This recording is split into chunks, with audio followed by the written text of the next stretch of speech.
Metalheads,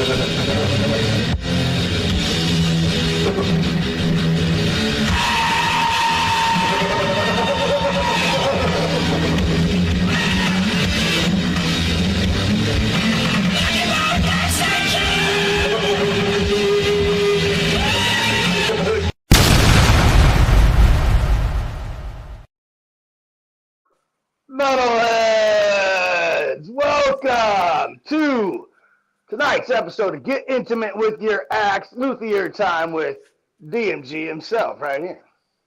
Thank you, Trevor. Thanks for having me on. I totally appreciate it. I hope people, get in the chat and ask me some questions like, what's this all about? What do you do we with will. this? We will. I see Brother Coconuts is right here. What's up, Paul? What's up, baby? Oh, wait, how come I didn't pop your comment up? We can talk about general assembly you. of your general setup on a guitar, how to intonate it. Oh, it's giving me. Yep, keep going, Dad. Tell the people why you're here. That's right. We got DNC shop. That is why I'm here. Let's say your guitar's got a buzz on it. It's thudding out. Your controls are screwing up. You can take it into the shop and do all that good stuff. But for a general setup, you can probably make adjustments on your guitar yourself to improve it. The intonation, that is fairly simple. Jason, brother Jason wants to, can I have a guitar with a slapper installing a flashlight so I can make sweet, sweet love to my axe? Yes, now, that is literally getting intimate with your axe, Jason. I love it. Now, that's a great question. That's a great question, Jason. Okay, so right now we're going to answer that one live. Hells, Joe. That's going to cost you extra. It could be done. Addison's here. Forget what you just heard, young lady. Let's see. Welcome. Fresh from the Danzig show, young lady right there. Fresh from the Danzig show. Oh, that's freaking cool. Well. Okay. Go ahead, Dad. Yeah, sorry, guys. We're getting to it here. We got DMG here. He's got the skull axe right here to show you. Show it off. What do we got? Start there with the axe head, locking tuners on the backside. You could probably slice some deli meat with that. I don't know. Right here, we have a custom carved, let's see. Let me get it right there. Skull axe right there against the name of the guitar. Right. Almost like a tomahawk looking thing, kind of like demonic tomahawk. Zach Wild pickups. And yeah, we have 3D skull. Excuse me, I'm screwed up. There it is. There it is. We have a few pictures of this too we can put up there if you want. Please, Miss A. Yeah, best experience of your life. You just got to see Danzig right on. You ever play your guitar and it gets kind of wonky up past the 12th fret, or it's just not right? You tune it up. It sounds all good. Thank you for those pics. I appreciate that. That one, yeah, that one right there. The simplest way to explain intonation is you basically go from, Paul, you'll like this. You go from the nut saddle, 0 point, go to your 12th fret, measure that. And usually it's a common number. Sorry about my head being out of there. 24 3/4, 25 1/2. But to get really technical, you measure it. This one's 12 5/8, so I should be at 25 1/4 down here, which you can barely see right here on the bridge. Right. So whatever the length to the 12th fret is, multiply it times 2, and that'll solve the mystery of if you're even close. Right. Okay, so you want to get back to what number to get your intonation right? Yeah, some people have the shorter scale, so it'll be 24 3/4. Right. Okay. Or it'll be 25 and a half. Mine's Very 25 good. and a half. And so you start there, and then you tune it up, and then you chime it on the 12th fret. And if it stays in tune, you're good to go, luckily. Mm-hmm. Might have to adjust it a little bit. If it still won't go in tune, that's when you adjust your bridge back here, forward a little or back a little. Doesn't take much usually, maybe only an 1/8 inch, sometimes less. And if your strings are sounding flat or sharp, that's how you get rid of that. So that's intonation 101. Right on. There you go. There, Jason again. He doesn't play guitar, but he's fascinated by the geometry. He's a tattooer. Tattoo machines also have specific geometry and tune. Yeah, right. They do, right, for different type of needles and needle sizes, right, Jason? Hell yeah. Oh God, Paul's got a horrible question for you. Oh, I got a great answer. How to unfuck a Floyd Rose? Notably, not a Floyd Rose. So, James, no fucking way it's a Floyd Rose. Wilkinson. I got a Wilkinson too, right? Yeah. Yes. And okay. To take care of a Floyd Rose, just take it off, burn it, throw it in the trash pile. There's too many adjustments on it. Great design, but yeah, if you ever have an issue with it, everyone says it's like hashtag Floyd Rose problems, motherfuckers. You know, when I work on guitars, it's actually if you have a Floyd Rose, it's going to cost you more than if you have a Wilkinson. It doesn't have to be a Wilkinson, but a style like this that has the knobs or the adjustments, I'll say, that are simplified. Yeah. Whereas Floyd Rose usually has the knobs on top. And when I play, I got my hand right there and the thing goes out of tune every third song. So I don't like it. I'm not a fan of Floyd Rose, if you can't tell. Right. As a luthier, even a guy who has to deal with them, you know what I mean? It's just, it's crazy. You know, it's, again, good technology for the time. I mean, when was that even invented? I don't expect you to know the exact time, but that's what, a 60s thing probably? Yeah, I think those came around in the probably mid 60s. Right. So that's 60s technology. I mean, they have simplified it. I have the one you put in the Shred God, and you know, plenty of you out there watching right now, you've seen me play it, and it's, you know, I use it with the Hetfield, EMG pickups there, and it jams well. You know what I mean? Just as good as, you know, no, I haven't played a lot of Floyd Roses, if any, but, you know. There's nothing, in my opinion, there's nothing wrong with Floyd Rose, but they cost way too much. And you're always adjusting them, it seems like to me. So I'm more for the simple or simpler style floating tremolos. So much easier. They make sense to me. Right. So, right. Yeah, now. Let's see. What else? Here's one. You start playing it, starts thudding out up here. The strings are muted or it's buzzing. You're like, what the fuck is that, you know? Could be a couple things. First thing I do is look down the neck, and that's where this tool comes in if you don't have one. It's handy. Truss rod checker. So you place it, slot it out for where your frets are, and then you can get your truss rod tight and right.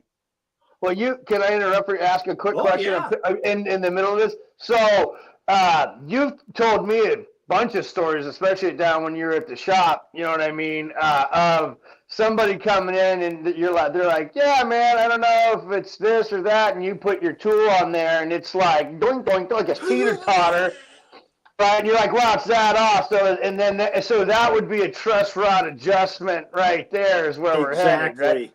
And do you have first any place. horror stories, a guitar specifically, you can tell us about real quick that you can think of that was so wonky before you tell us how to fix it? Okay. Gal walks into the store. Sounds like the start of a joke, but no, she comes into the store with an acoustic electric guitar. It's acoustic. And she's like, it won't play. But actually, like past the 9th friggin' fret. It was sounding so bad. And first thing I did, I looked down the neck, and that one was, whoa, just super bad. So I explained to her that I'm going to try to adjust the truss rod, but a lot of times when necks are like that bad, you're not going to get them back to where you're going to try to get them as close as you can. Right. Okay. Deal with it. So I get into this piece of garbage. I look at the guitar, it's a piece of shit, but working at the store, everybody's instrument is the best thing in the world to them. Yeah, that's true though. I get it. So I try to adjust the truss rod and I can't budge it with a freaking crowbar on I can't budge it. I take WD-40, stand it up, try to get it, let it sit overnight. I go back in there. It's not going. She comes back in. Like I called her up. Hey, that ain't going to happen. So she comes back in and I explain it to her and she has me try to adjust it right in front of her. And I didn't break it. Well, it was rusted solid, so the truss rod wouldn't even fucking move. Yeah. Okay. So ends up, she leaves the guitar. I told her, I go, how much did you pay for it? $200. You could get a pretty nice guitar at the store. Right. So anyway, she ended up leaving it, and then in the meantime, let's just fast forward 4 months later, and I try to, I'm kind of semi-retired from the store. I help them when they need it. They have another guitar tech, but okay. So I went in there like 2 weeks ago and I go up to the front door and I see the fucking guitar outside in just beat to shit like John Belushi and I was just going to say, they got Belushi in Delta House during the toga party. Totally got Belushi, man. So they blew that up. And then, of course, I grabbed it. Hey, can you fix this? I told him. Anyway. You guys got any glue? Yeah, exactly. Oh, man. So let's show people, would you adjust your truss rod for those who may not know? It's different on a few different guitars as far as you've taught me, right? It is. Right on, Rich. Oh, Rich, Trigodaria is in the house. Rich Delgado, welcome, brother. Hey, Rich. Okay, so wait. Oh, let's see. Question again. Truss rod adjustment. Most guitars. Truss rod adjustment. Oh, let's see. I don't know if you can see that, but it's right at the top of the neck. A lot of them. Yeah, hold on. Let me put you on solo layout. Okay, now you see that slot there, guys? Point at it again. Yeah. Oh, now go to that right there. That's where you'd take the strings off and you'd stick your that big Allen wrench or something, right? Sometimes you don't have to take the strings off. It's right in the middle of the 3rd and 4th string. Get your trusty Allen wrench. Okay. And usually it comes with the guitar, and most people don't even know what the hell it is. I never did for years. So anyway, they adjust at the headstock up there. Most guitars. Mm-hmm. Other guitars adjust right down there at the bottom of the neck. Yeah, I don't think I have any of those. Yeah, most of them you have to take the neck off to adjust it. No. Yeah, that's fucked up. But that's what you have to do on a lot of, not a lot, but some guitars. And then you have like my buddy that I did the checkerboard bass on.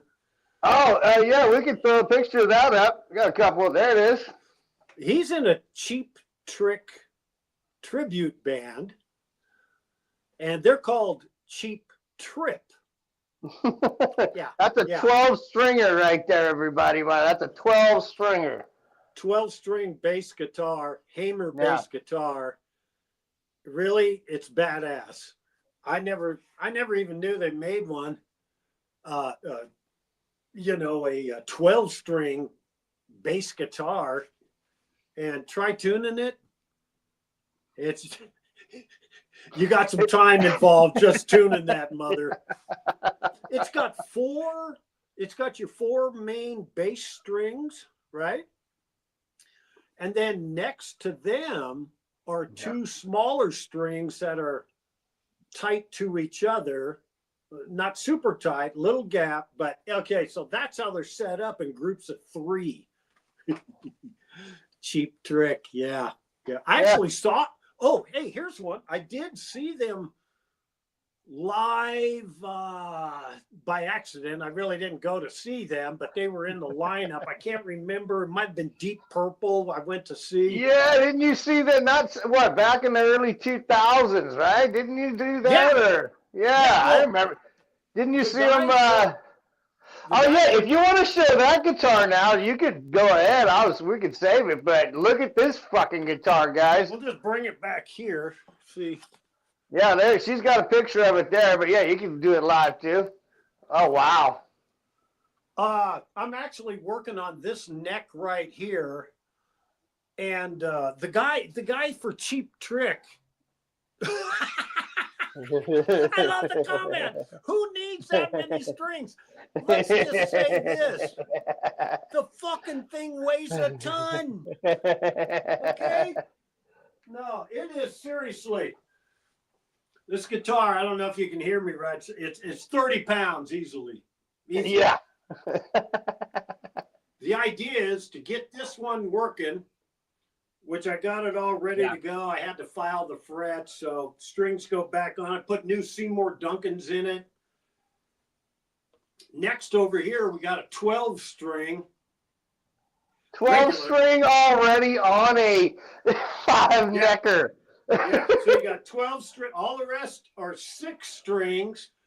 Except I don't know if you can see over here, fretless. Yeah. Oh, that is a fretless. Okay. No frets over here. Good luck trying to play it, you know? Right? You could play the guitar like Kareem Abdul-Jabbar, maybe something. You know, you gotta have like a 6-foot arm. Hilarious. But it's true. And really, hey, Brian, welcome. We're gonna get a couple of the necks working. That's it. But yeah. Jason says, Steve Vai, eat your heart out. cry your heart out. Okay. Cry your heart out. Steve Vai reference. Who even knows, Addison, right? I don't know how I am going to try to play it after I tune it, because it is really heavy. I have my adjustable table here, so I might set it on edge and then hold it up. And you need like a drywall stand to play the fucking thing. Back to the Steve Vai comment from whoever that was. Thank you for that. He has a stand for the Hydra shack guitar. Yeah, 3 days to tune. I asked my buddy Dwayne, like, hey man, you got a stand for that? He's like, no stand. But how does he play it? Man, that's basically insane. You really only play the top 3 necks. That's right. It. Yeah, the other ones are like, you're just looking at them. They're for funsies. And he told me, he goes, the guitar is a prop, and they'll bring it out and do 2 songs with it, you know. And then, that's cool. Yeah. Yeah. It's like the ZZ Top when he plays that, like, what is it, like a 35 string fucking whatever that fucking, you're not really playing the whole thing, but What if you is just that, a strum it, harpsichord? yeah, if you strum it right, it makes cool sounds and shit. Yeah, your bar chord's like your whole forearm, you're goosh, I could go on that guitar forever because I'm like, I love ZZ Top, but when Dusty Yeah. Hill, rest in peace, love him. That's right. But the new guy, no offense to him, but when I saw 35 and a half strings on that thing, I'm like, what is the purpose of it? Miss A, this is from behind the scenes. She says that makes an MP3 guitar look like a newborn baby first act guitar. Well said. Yeah. So yeah, I got a little bit more work to do on that baby there. I'm actually almost done with this one. Right. And then I'm going to start on the 12 string, and I already know that the neck on that is Wombo Mambo. So I'll be doing the truss rod on that. Oh, Zach, dude, I thought I saw you change your stuff today. I thought I saw you. Yeah, I saw you in J-Dog on the Dead by Dog. Is he still on? That was awesome earlier. Zach, brother Flat Brim right here, is Arizona buddy right here. Hell yeah. This is the old man doing the DMG. Zach, what's up? Get intimate with your acts. If there's anybody in the chat who wants to come on live, about your guitar. Yeah, you can ask it in the chat, or if we know you well enough, you know what I mean? You can come on and we'll get you on live for 5 minutes or so, you know what I mean? I like it. You can meet DMG, you know what I mean? I'd love it. Blah, blah, blah. You guys ever fire up your guitar and then you turn the knobs and it's like cuts out, or it's friggin' itchy and scratchy, or whatever the hell it does? It ain't. Isn't that the show? Comes in the cartoon out. From The Simpsons, you mean? Exactly. And then, luckily, okay, you take it into the shop, and back when I was working at the store, there started to become a rule that there was a minimum charge if I had to take the back plate off and try to figure out what the hell was going on. Mm-hmm. So good news is, a lot of times if your pots, potentiometers, your knobs are itchy and scratchy and making all kinds of noises, let's see, they don't sponsor me. They don't do nothing. I don't. But this stuff, you spray, you open up the back cavity, and I'll show you exactly where to do it. Costs like $20 a can, maybe 25, but it's cheaper than paying a guitar tech.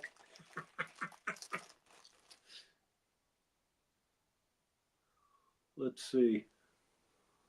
You spray it right in that slot. Yeah, Jared. Jared gets an itchy knob. Jared, I don't know if you'd want to spray this on your knob, bud. Here. But Jared, deoxy, yeah. Right on your knobs, bro. No, but you want to put it inside that little slot on the potentiometer. There we go. There you go. But that shit solves a lot of problems very easily with the itchy and scratchy noise. We all just learned something there, right? No, so you can take your knobs out if they're itchy. If you have an itchy knob, right, you can take it off and get the pot out. It's not syphilis. Yeah, and you can get your pot out and need that in case you're hurting or you want to get high while you're doing it. And then you spray your knob and your pot with that shit he just showed us. You disinfect. Knob slobber, Zach says. Boom Slayer, holy shit, man. Welcome. All the way from Scotland or Ireland or something like that, brother. Welcome. Nice. Yeah, get to know your acts with DMG Shop right here. Miss A, can we put up Dad's what's that little, just there you go. You know what I meant. Thank Thank you. you Mind so reader. much. Throw that up there for a second, let everybody see. I appreciate that. Get a little read on there. So, and make your guitar for you. I love check that out. And we got his Instagram info. It'll be right now. If you want, Miss A, maybe we could run that on the bottom. Looks like we got, Paul's backstage. I was going to have him pop on here. Yeah, he can pop on for 5-10 Brother minutes. Paul, here. what's happening? No, well, let's see. We're going to come on and ask you a question. What do you got, bro? Yeah, Dad. Oh. This is for Paul. What is that? Oh, Paul? oh nut files, Paul. Those are for you, Paul. Files for your nuts, Paul. Files for your nuts. All right. Let's bring on brother, brother, fellow Fomorian on the label. Check him out here. Look at that fella right there. Brother Paul. Bro. Welcome, Brad. How you doing? I'm all right, rocking a fresh Infuriator t-shirt. Oh, I don't even have one of those. That's sweet, bro. Nice. It's made out of coconut husk. Yeah, did you make it in a coconut? I was going to say cornfield, but coconut field, obviously. Or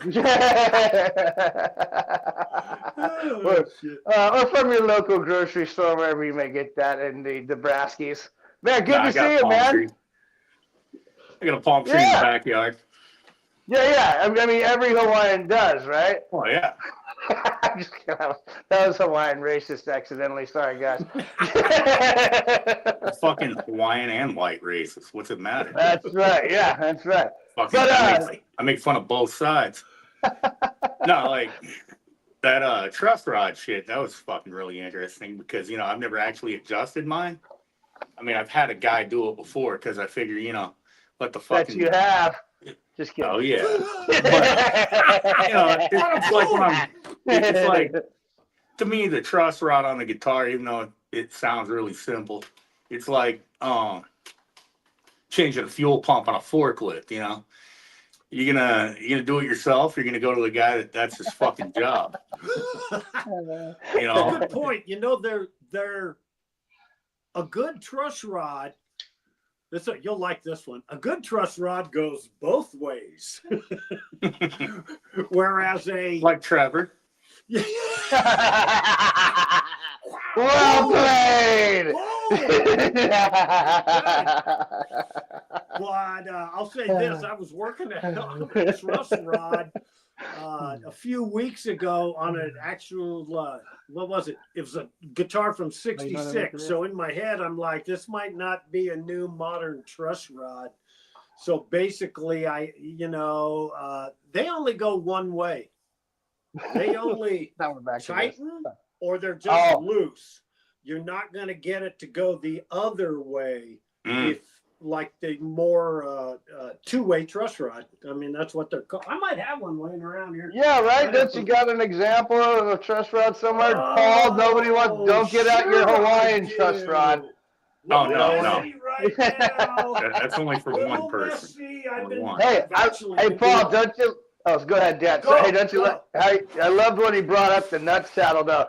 For those of you out there who don't follow Dad on YouTube, you probably mostly do here who I can see, but man, there's always the infinite joke of the nut saddle on a guitar. Once I learned what it was like, oh man, you can get there every time.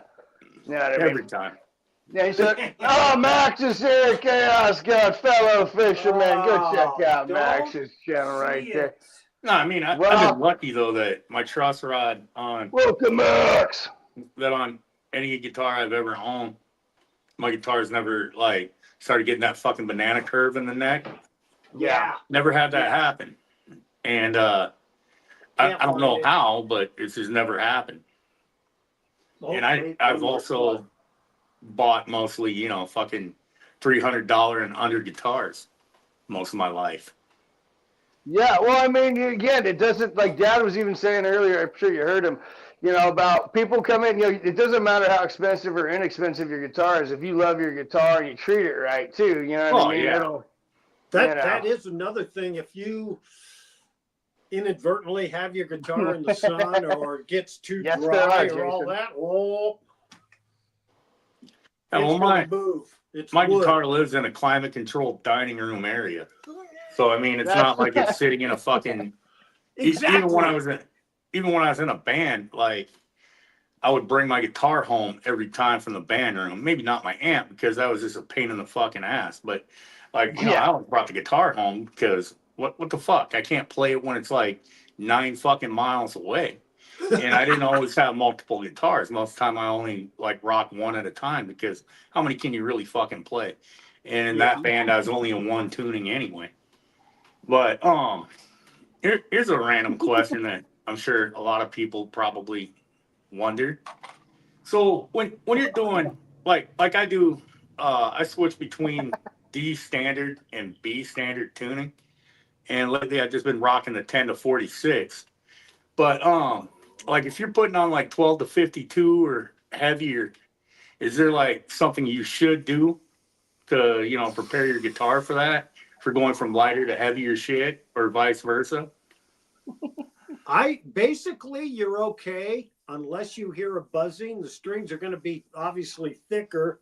You might have to raise your bridge up a hair if they start, if your strings are set super low and they start vibrating off the frets or something like that. But really, no, should be good to go. All right, so just your basic action adjustment, and then like obviously re-intonation for them heavier bastards. So when you're playing E, you're fucking playing E, not like. Well, the intonation spot to start with should be whatever your scale is. Yeah. Right? Whether you're in D or B or standard E, if it is. It's like center. Yeah, but the intonation point, the scale would be the same. I mean, every once in a while, I got to do the 12th fret ringing bullshit, make sure the 12th fret and the open string are the same. But that's exactly how you check for the intonation. And I cheat when I do that. What I do is I fucking use a tuner. I hope so. I can't do it by ear. Of course, I wear hearing aids anyway. So. Yeah, well, I listen to loud diesels all fucking day. So, I'm not going to sit there and get like that fucking E perfect at 440, Yeah. or that B or whatever I'm tuned to. I'm not going to get it perfect with just my ears. So, like, and I just learned to use a fucking tuner to do that, like, I think in the last like 5 years. Those I have a expensive Peterson tuner that I thought I needed. So I used to use that at the store. And then they have the little $15, $20 clip-on battery operated tuners. Just as fucking good.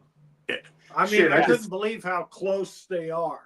I just plug into my head that's got a built-in tuner, or my fucking pedals got a built-in tuner, or my recorder's got a built-in tuner. Perfect.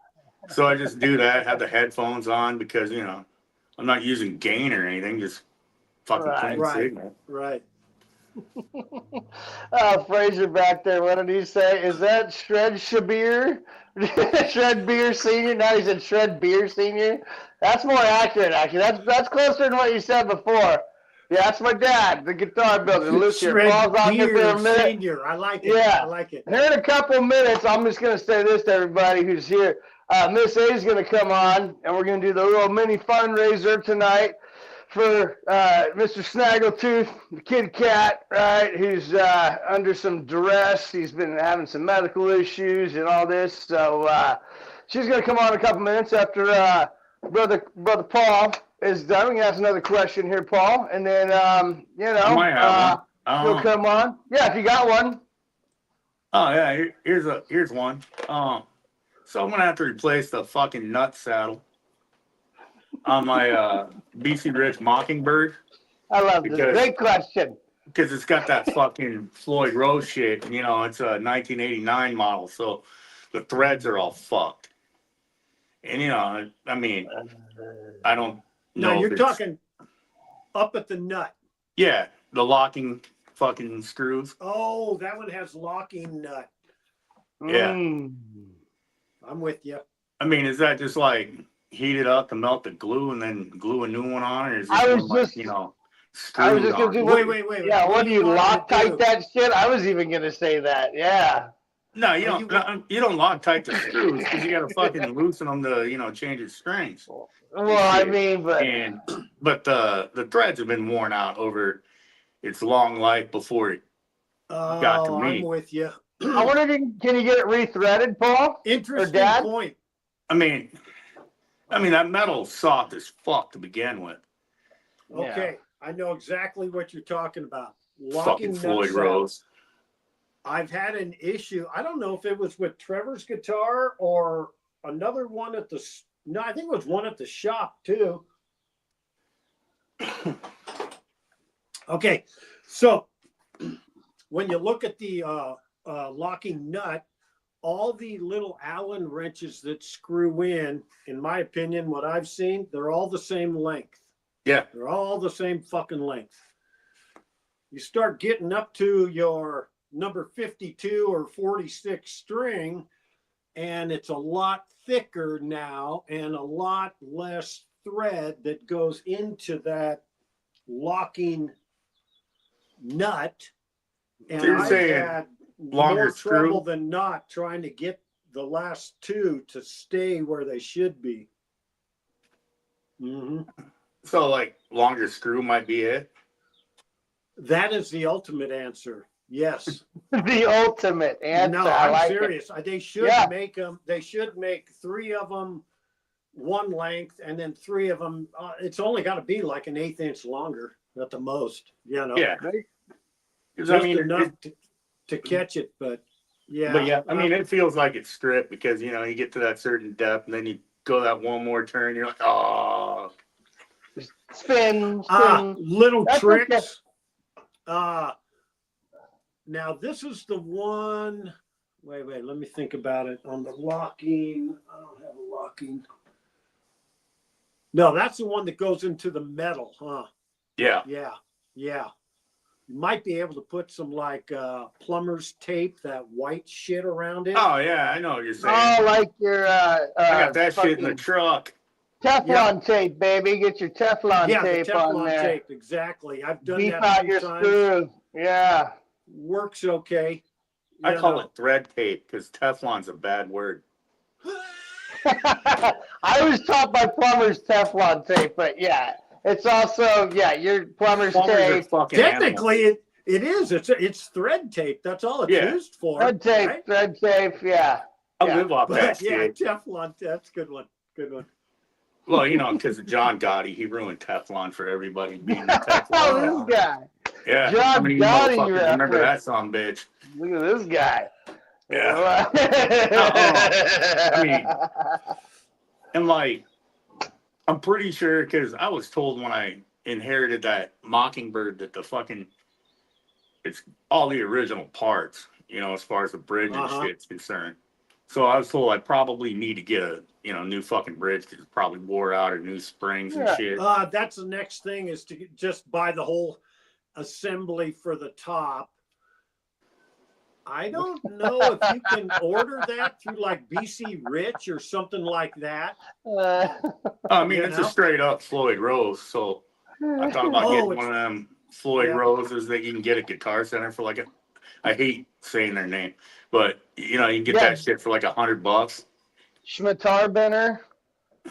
Yeah, those are, that's what you need. It actually probably is a replacement, Yeah, and supposedly you just drop it in, it's good to go. It should do that. Teflon Dawn. I like that one, Jason. Go ahead. Many fucking years ago, I had one of those, what was it? A friend of mine sold it to me for like 50 fucking bucks. It was some fucking lima bean green, ugly ass fucking guitar. I think it was a Yamaha, but it sounded great. And it had it was my first double locking tremolo system. But it was actually string through. You didn't have to fucking cut the nuts off. Sorry, balls. Oh, I like it. Yep. Yeah, you didn't have to cut the fucking balls off, and I've never seen one since. I mean, is that like a fucking really rare type of bridge to find where you just string like a regular guitar? Immediately turns me off about Floyd Rose is you take all that work they did to make the ball land and you just snip it off. You snip the fucker off, and then you got a pressure nut that goes against it, basically. Pressure nut. And hope you don't lose that fucking little piece of metal. Yeah. Yes. Yeah. And yeah, that's why Floyd Rose is not my Floyd favorite. Rose problems. All right, we're gonna end that there. The Floyd Rose. Okay. Love it if you love it. Hate it if you hate it. Some people love it. Some people hate it. Paul's got one. He jams it out. It's pretty fucking awesome on that Mockingbird. So shout out. What's the Deathcore 666 over there? That's the dude that hooked you up, right? Isn't that Deathcore 666? Great guy. Yeah. Hey, I got Floyd Rose on my Strat. You know, there's nothing wrong with them. They're a little more tricky, in my opinion. So, if somebody wants to buy me a DMG guitar, I will willingly accept. I like Becca's Rose. I bet you do, T-Bone. She's riding you on that saddle, T-Bones. All right, Brother Paul. Hey, it was fun having you on, man. Thank you. Appreciate it, brother. Everyone, go check out Brother Paul. He's got that album out. He's got the T-shirts over there at Evaristo 1974 eBay store over there. And the new CD, A Glimpse into Our Violent Past. See, you almost had me doing it. No, A Violent Past. Fuck. See, now. There's a whole thing. I love that album cover. Yeah. I should have sent you a copy, Dad. You could buy one. Just kidding. I know. Anyways, I'm just kidding. You don't have to buy my own. Oh, you out? Oh, yeah. That's a good thing. Anyways, thank you for coming on, man. And hey, the album has been a huge success. Thank you, Brother Paul. Again, this isn't a Fomorian thing, but I didn't even come to talk about my shit at all. I just wanted I got to bring it up. You're on the label, man. We love you, dude. We love you. You're my bestie. Brother Paul, right there. Fucking Don. Oh, wait. Fucking stupid mirror. I don't know. It's still going to be backwards no matter which direction you go.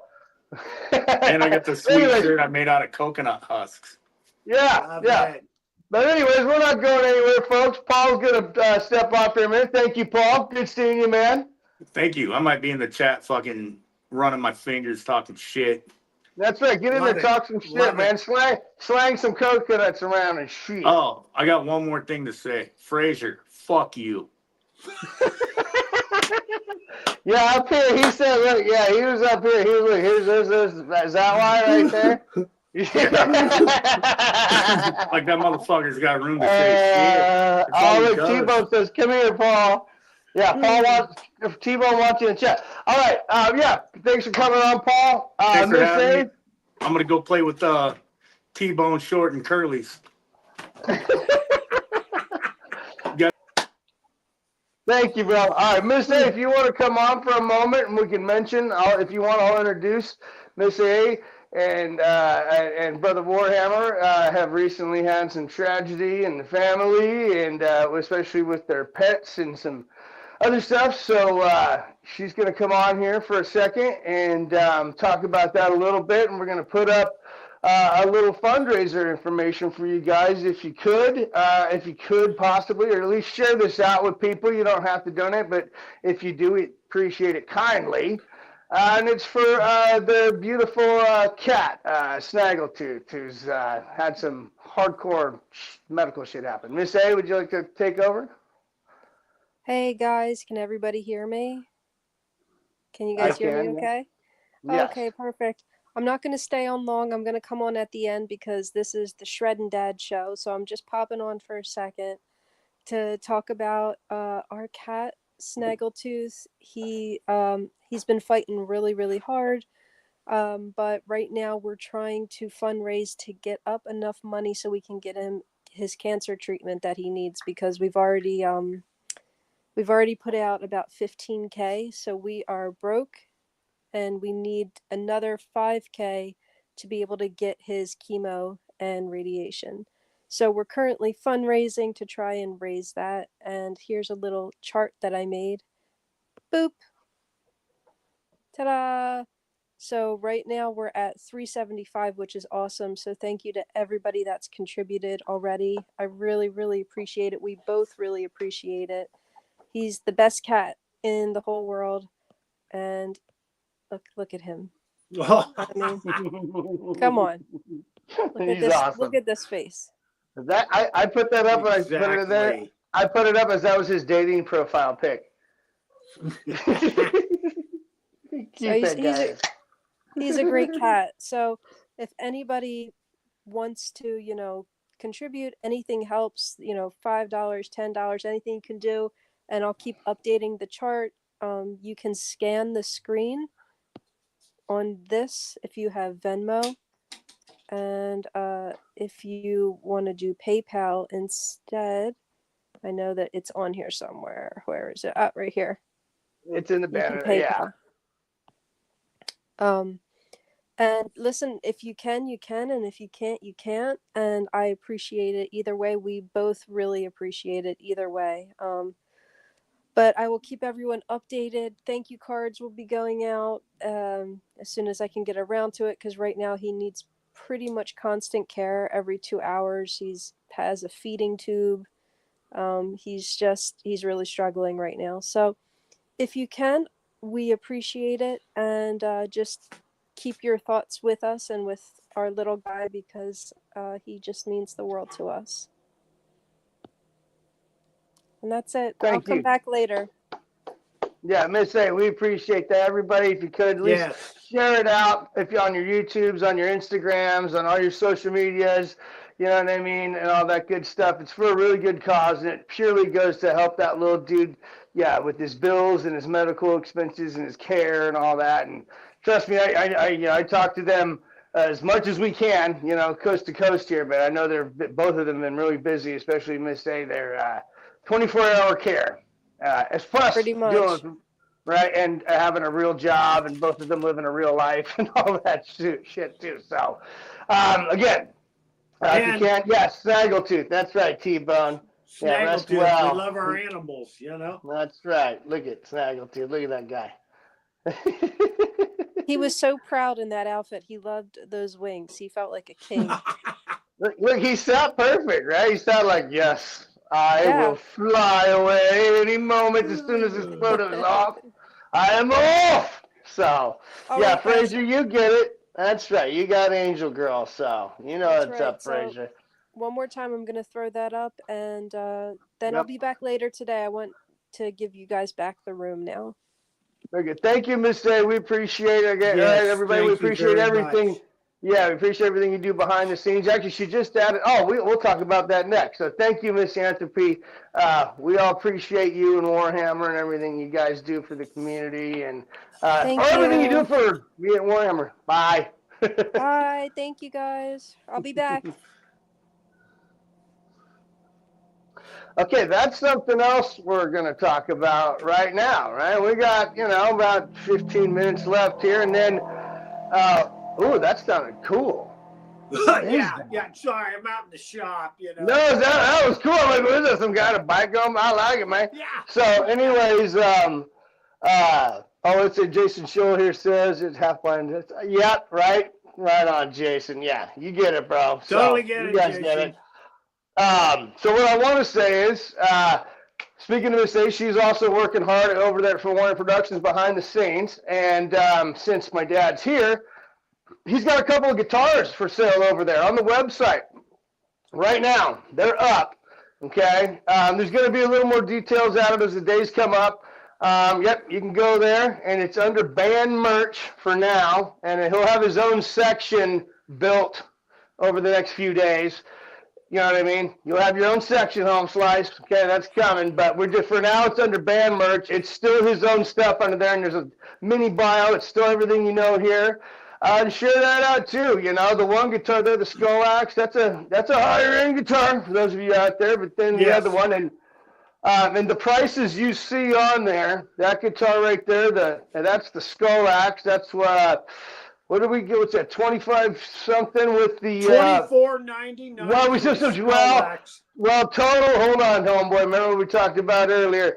There's a built-in price into these now, so it's 420 for the littler one, and I can't remember, Miss A, how much it was for that one, like 25.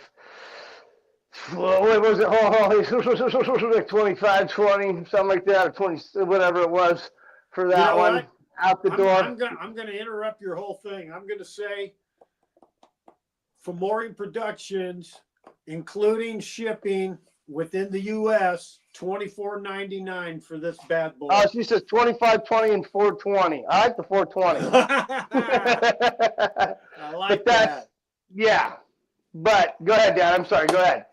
Yeah, that's with the shipping included and all that. Warhammer, thank you to thank you to Brother Paul. Thank you to the one. That's it. Yes. There you go, right there, Gucci.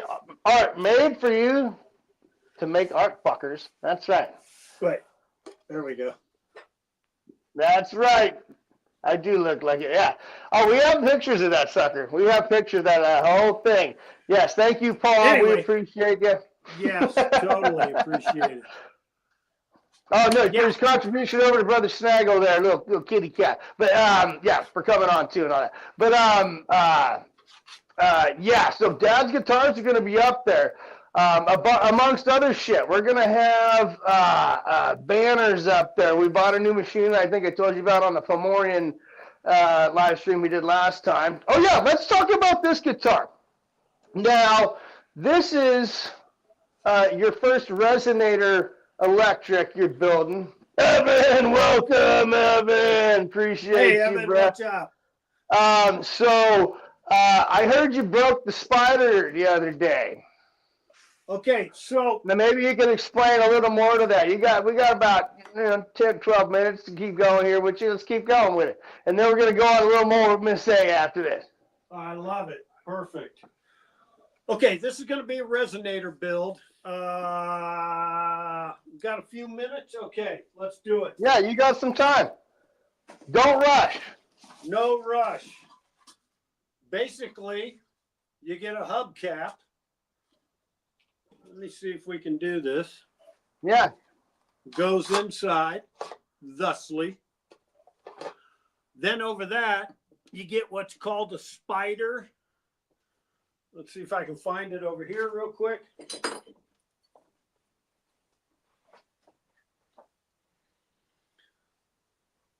This thing.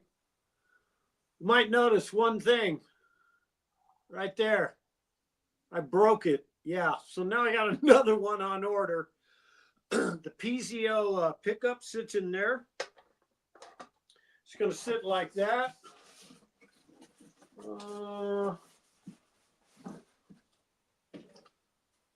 And then, of course, you get the top plate. Strings will run through. Got one pickup here. There'll be another one there. Tailpiece on the end over here. And hopefully it'll turn out really nice. I'm waiting for my replacement spider right here. But yeah, that's the cone. And then the other piece was the hubcap. So I did this little thing on the back.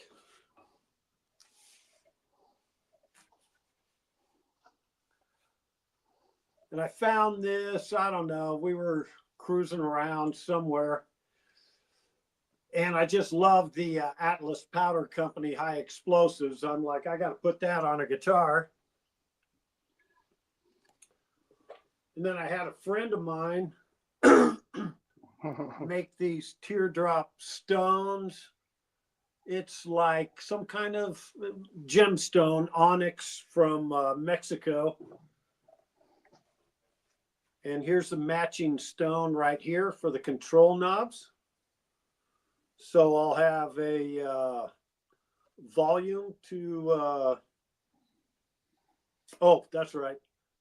One volume knob, one tone knob, and a blender switch here that'll get you from the neck pickup to the PZO, the bridge pickup there in the center.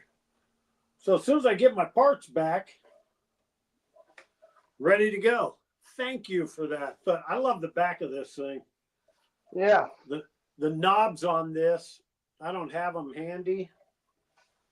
Maybe I can get them. They're going to be little bullet knobs. Oh, let's see. You know, got my container here. All right.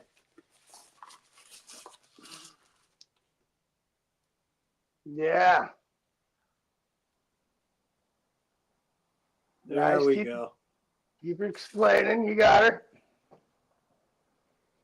All right, so those are going to sit right here on the guitar, blah, blah, blah. Got the bullet knobs right there. And then on the back, we got the powder, high explosive Atlas Powder Company.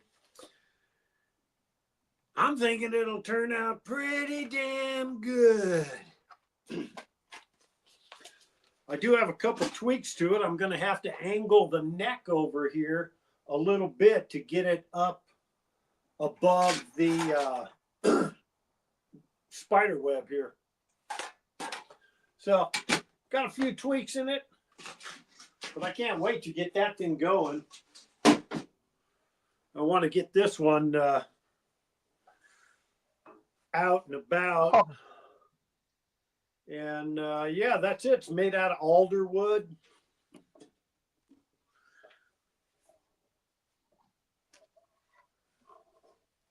Got obsidian rock inlay here.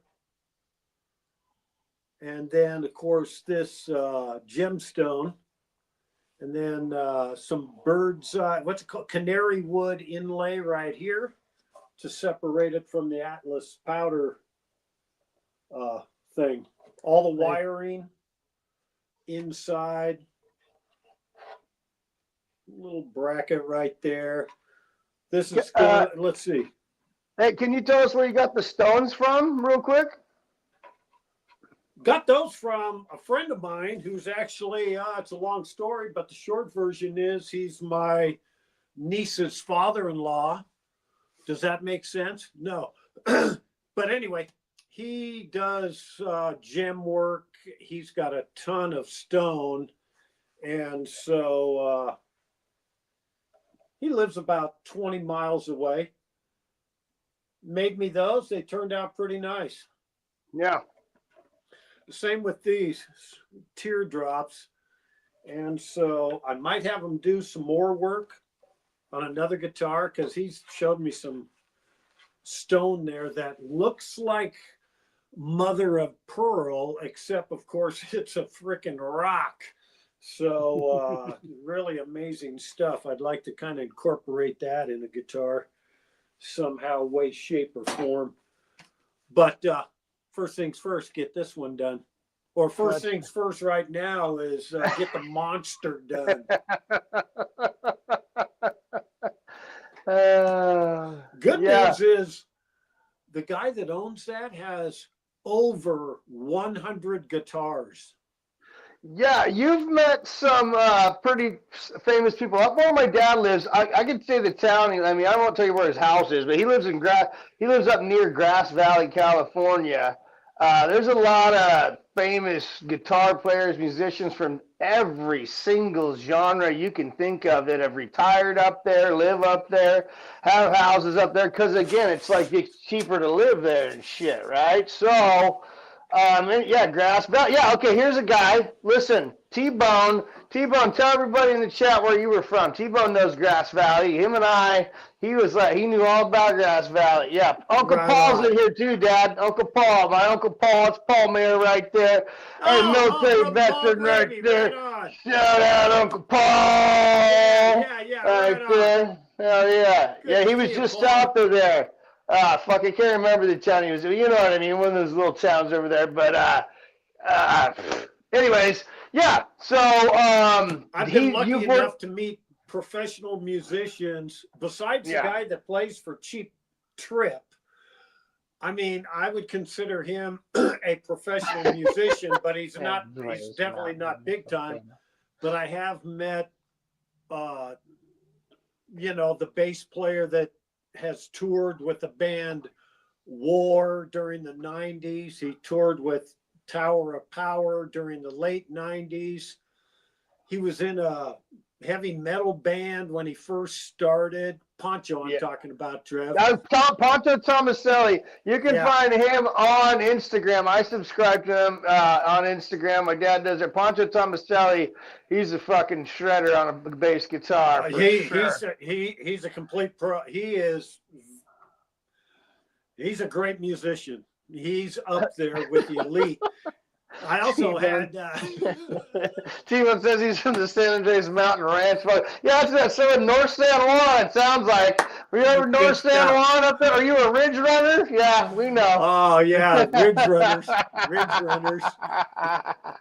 Go ahead, Dad. Sorry. But Poncho Tomaselli and Miss A, real quick. I know we have a few more pictures of some other wacky guitars I put up there, like that 2x4 guitar that he's worked on.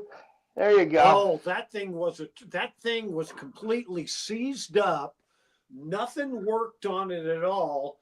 I actually had to order new pickups because the wires were stripped out of the pickups themselves on the inside. It got in a car wreck, had a big crack on it. I could go on about that for an hour.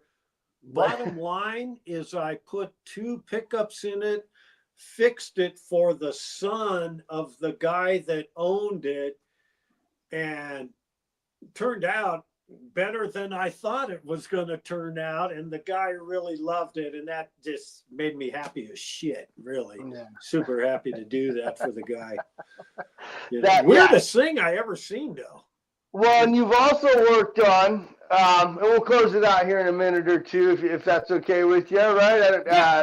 And you're welcome to stay on, by the way. When Miss A comes on, we're going to jam some tunes and shit for a half hour. But that you worked on that. What was that odd looking guitar? It had the weird neck, had like the bowl. What was that thing called? I worked on a instrument that is related to a sitar, but is not a sitar. I cannot remember the name of it.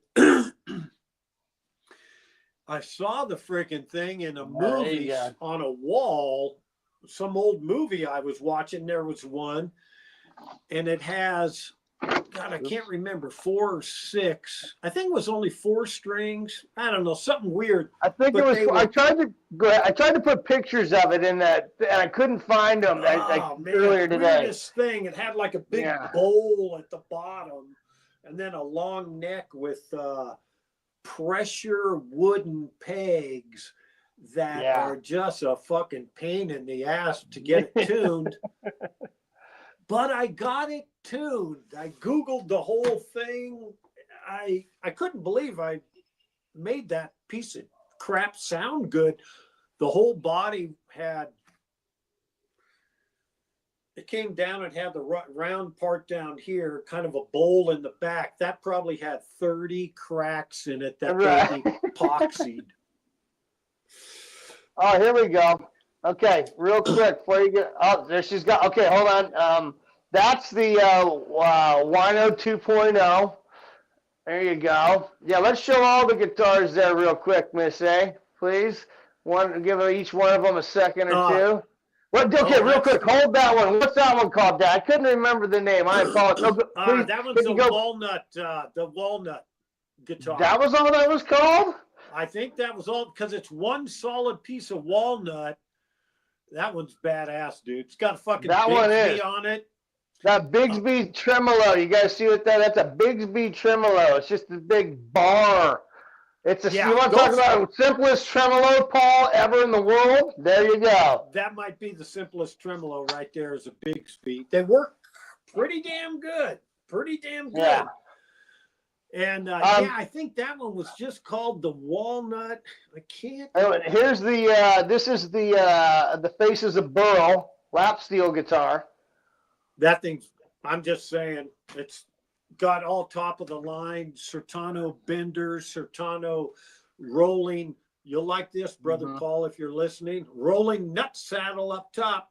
Nut saddle roller. But that one is a custom guitar with the benders, Sertano benders, everything. Really Okay, nice. hold on. I want to go back to one real quick. Jason Scholl says, who's your current favorite guitar players, Dad? Oh, man.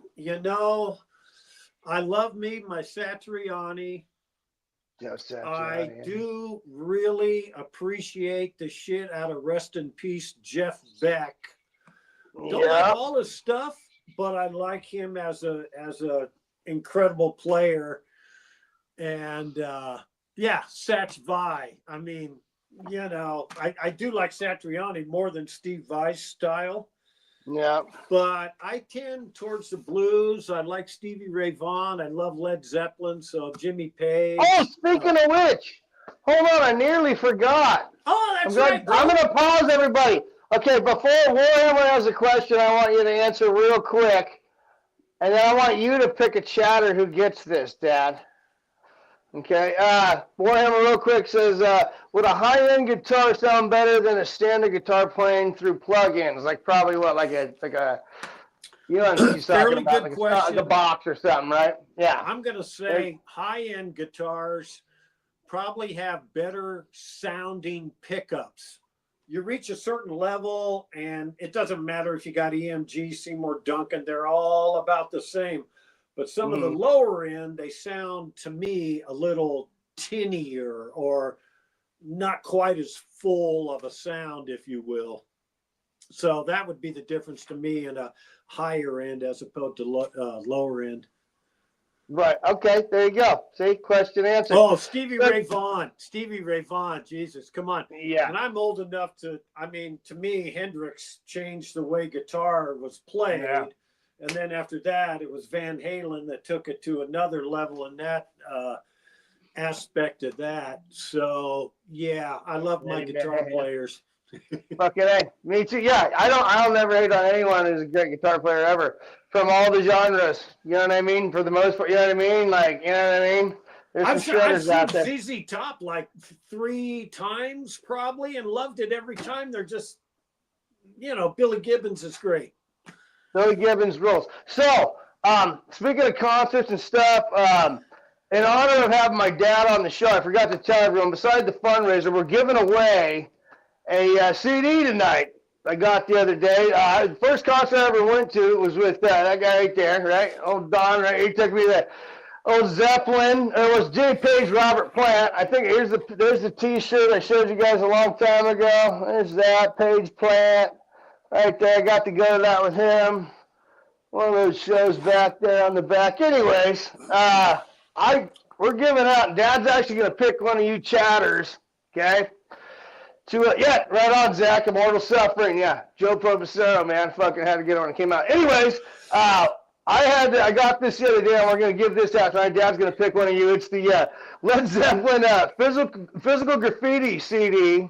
All right, this isn't your chump CD. This is the 40th anniversary edition of the classic album. Includes Cashmere and Trampled Underfoot, remastered and produced by Jimmy Page himself. Right there. So it's even got the little windows. That's not a hard case jewel case, guys. That's got just like the old album, right? Got the little windows. Good so I had right this on vinyl because of the old man. And then, because of things and whatever happened when growing up and stuff and, divorces and fucking shit happens, some people got a hold of those albums that were supposed to take care of them, and they fucked me, and they left them in the sun, and they melted. You know who you are. You're still alive. No, anyways. So anyways, well, Dad, you can pick everyone but Frazier. I don't know who's out there. Oh, you can't see the chat. Okay, so we got Flat Brim Zach, Jason Scholl, I'll include Miss A in there, Paul, we got Brother Paul and Paul Kreutz. Frazier, I guess I'll include you because you do say Led Zeppelin. Yeah, because he's into English British metal for the early shit, right? Well, I don't know who's Billy Missy. I don't know who you are, but thanks for showing up. I've never seen you here. Thank you for coming out. How about Jason Scholl? Just throwing it out there. I think that's his name, wasn't it? Jason Scholl, fuck yeah, Jason. Dad picked you. You get bro, the physical graffiti on CD, man. This is I have his address and everything, so that works out. Jason Scholl, congratulations. You won physical graffiti, bro. You already have it? You already have this? If you already have it, maybe you want to pass it on, but if you don't, fuck it. Yeah, that's right. Yeah, he loves it. Fuck yeah, right on, Jason. I'll send that out to you very soon, my brother. I'm going to write that down. Jason Scholl. Pointy I breath. mean, when I'm out in the shop,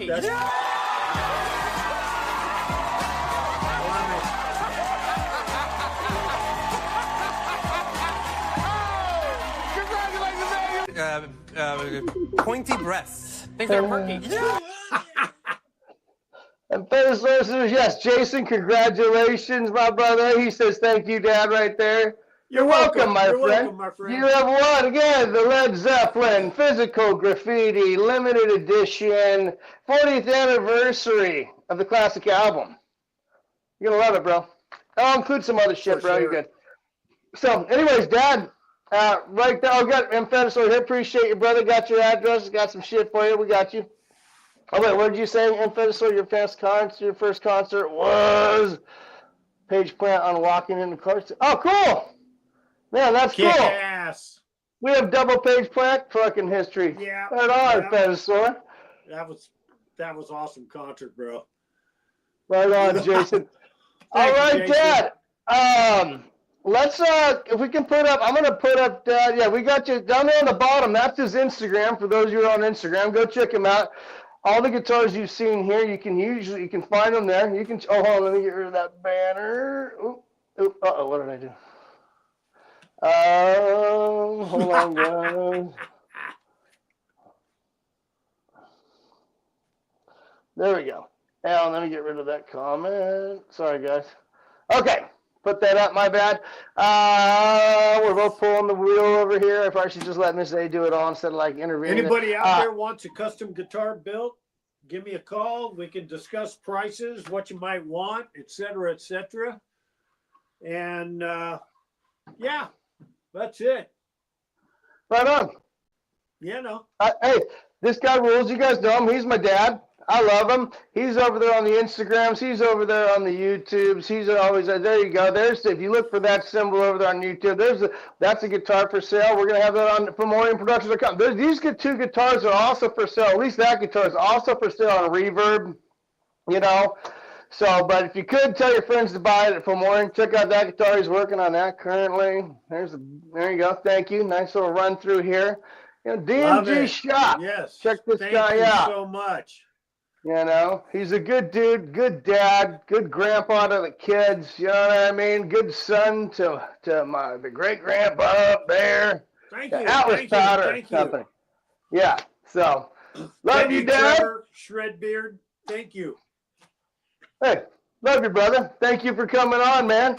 And we will slide in now to the official Snaggletooth fundraiser with Miss A, and we'll scoot on over there and fucking play a few songs here and put up some of the PayPal information, you guys, and feel free to donate, and we'll talk some shit, and we'll have this party continue. Thank you, Dad. Support the kitty cat. Support That's right. Support Snaggletooth. Snaggletooth. You did a Jim Bob Wheeler. Remember old Sugar Loaf? Sugar Loaf. That's an inside joke with my dad and I. That is a totally inside joke. Totally inside joke. All right, love you, dude. I'm out. Later. Snagglepuss. How's it, Miss A? Hey. All right, it's party time with Miss A, you guys. She is here. We are doing the official after Get Intimate with Your Axe after party fundraiser for Snaggletooth and his mom and dad who love him and are trying to take care of him. Hey, so I won't take super long. I'm just going to kind of rehash everything, but we're just trying to raise enough funds so we can get him his radiation and his chemotherapy. And so anything that anybody wants to contribute is totally 100% appreciated. If you can't contribute, we totally understand. Contribute with your thoughts and your positive energy and everything. You can PayPal ladyingreen85@gmail.com. You can scan this code for Venmo and you can send through there. And also, I forgot to mention earlier, but if you go to Warhammer's Bandcamp, right now, anything that you buy on Bandcamp, you can pay the price that it's offered, you can pay more. It doesn't matter. All proceeds, 100% of them, are also going towards that fund as well. So you can buy a CD, you can buy a tape, whatever he has available. Currently, all proceeds are going to the cat. So that's another way that you can contribute if you want to. And Yes, let's see. I bought a cassette and all that. They had Thank some you. cassettes over there for sale, and that was awesome. You guys get a lot. I saw a lot of you guys went over there and did that. I'm not trying to get credit, but you guys don't have to. Just it's a little bit goes a long way, right, Miss A? And That's right. That's just right. share it out too. You know, that's important too. If you can't donate, share it with a friend. You know what I mean, or somebody. You know that might. You know, it's nobody's making any money here off of it. Again, it's just going straight to Snaggletooth's care, you know. Let's see. Hey, Zach, we're going to have hats eventually. Keep checking back, man. We don't have any yet. Oh, yeah, no, yeah. Hats are a little, we'll get there. You know, I didn't even bring mine, and I have, we got a couple made because I got a little deal on them, but that was not good enough for us to mass produce them just yet. We're working on it. So, Yeah. Let's see. So, real quick, this is little guy when he was younger. Yeah. And he's such a cutie. Here's him in his Kiss jean jacket. And because Look like at his this dad, tooth, you guys. he Look loves at it. kids. Look at this. Yeah. Does Warhammer want to come on? Because if he would like, I could send him a link if he would like to come on for his kitty, Yeah, but he doesn't have to. He said, sure. Just give him 1 second. Sure, no, I just gotta send it to him, no problem.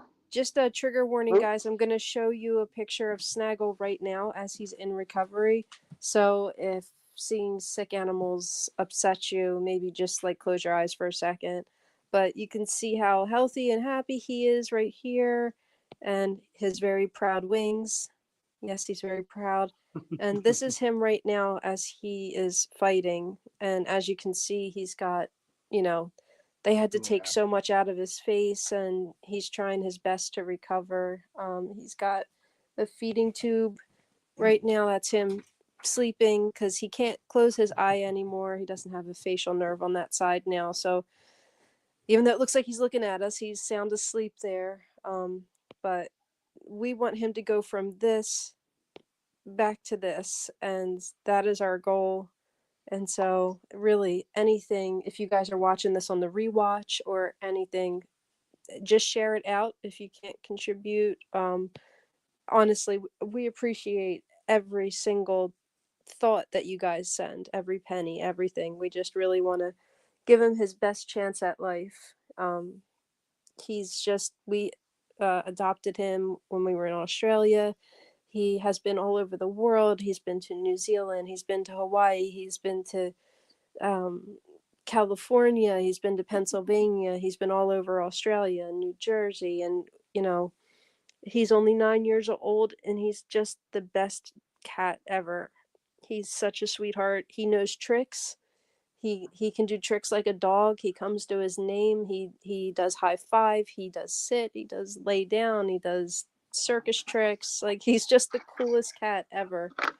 So I know that people kind of might think it's silly that we're doing a fundraiser for a cat, but he's really like part of us, and we just really want him to get better. So we're just doing anything that we can to try and facilitate that. So yeah, I mean, I don't really have a ton of words to say about it. I'm not really good at this kind of stuff, but Lee will come on, and I'm sure that he'll be able to, you know, talk better than I can. That's his Halloween outfit right there. Hello.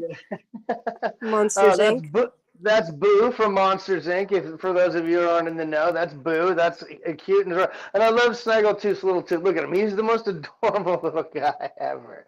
You He's such a know, and good he's boy. fighting. He's fighting. You know, and again, Miss A's up all night talking and just keeping him together and helping him with everything she can. Oh, I see. Okay, his papa's backstage. We can bring on Papa Okay. Snaggletooth here if I'm you'd gonna like. go ahead and pop off, guys. But thank you again one more time. Whoop, and then I'm gonna jump off and I'm gonna bring Lee on. Very good. But Thank you, again, Miss A. thank you guys for everything. I really appreciate it. Share it out, and bye.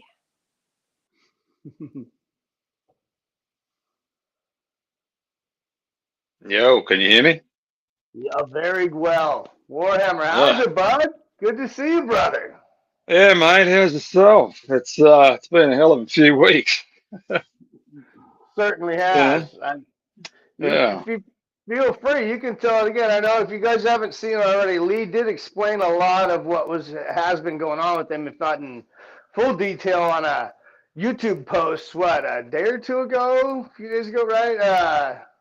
You know, Yeah. We had I mean, it was unfortunate, but I had my mum pass away while I was here, and we've had a few issues with immigration, just trying to get home because it's so messed up at the moment, and I haven't been able to. The way it's working at the moment is I'm here on, like, obviously a permanent resident, but they've got to update the card, every so many years. So we paid for it back in 2022, actually, because it expired in 2023, and then all we got was a piece of paper to say, yeah, you've got 2 more years.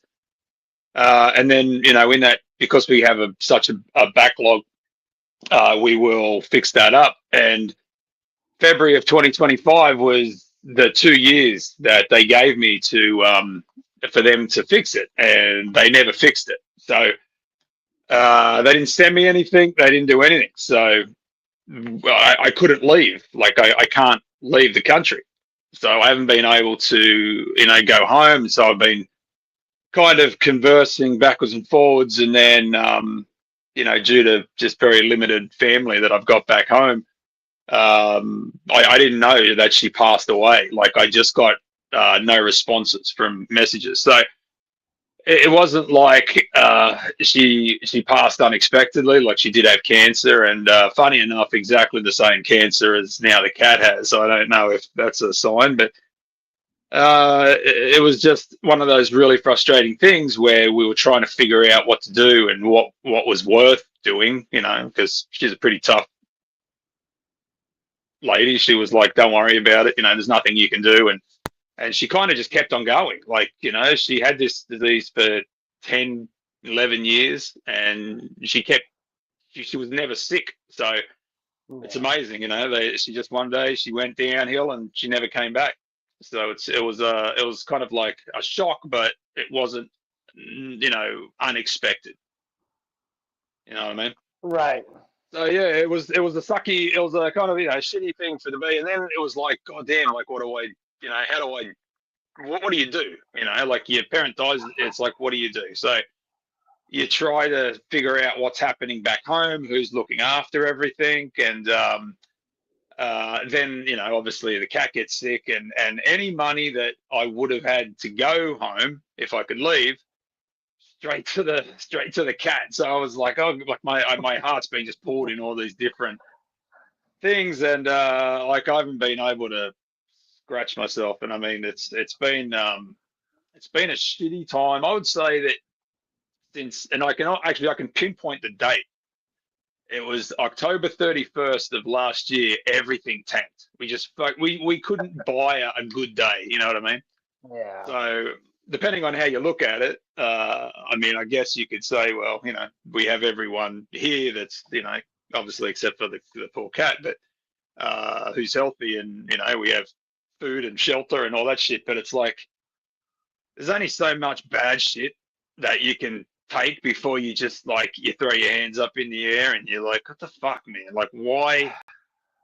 How much? Like, what else can happen at this point apart from me getting hit by a bus walk into work. And I think that would fix everything at this point. Like, because then I'll be like, good, I'm done. That's it. I don't have to fucking worry about it. But, you know, that's kind of the mindset you get when you're kind of immersed in it. So.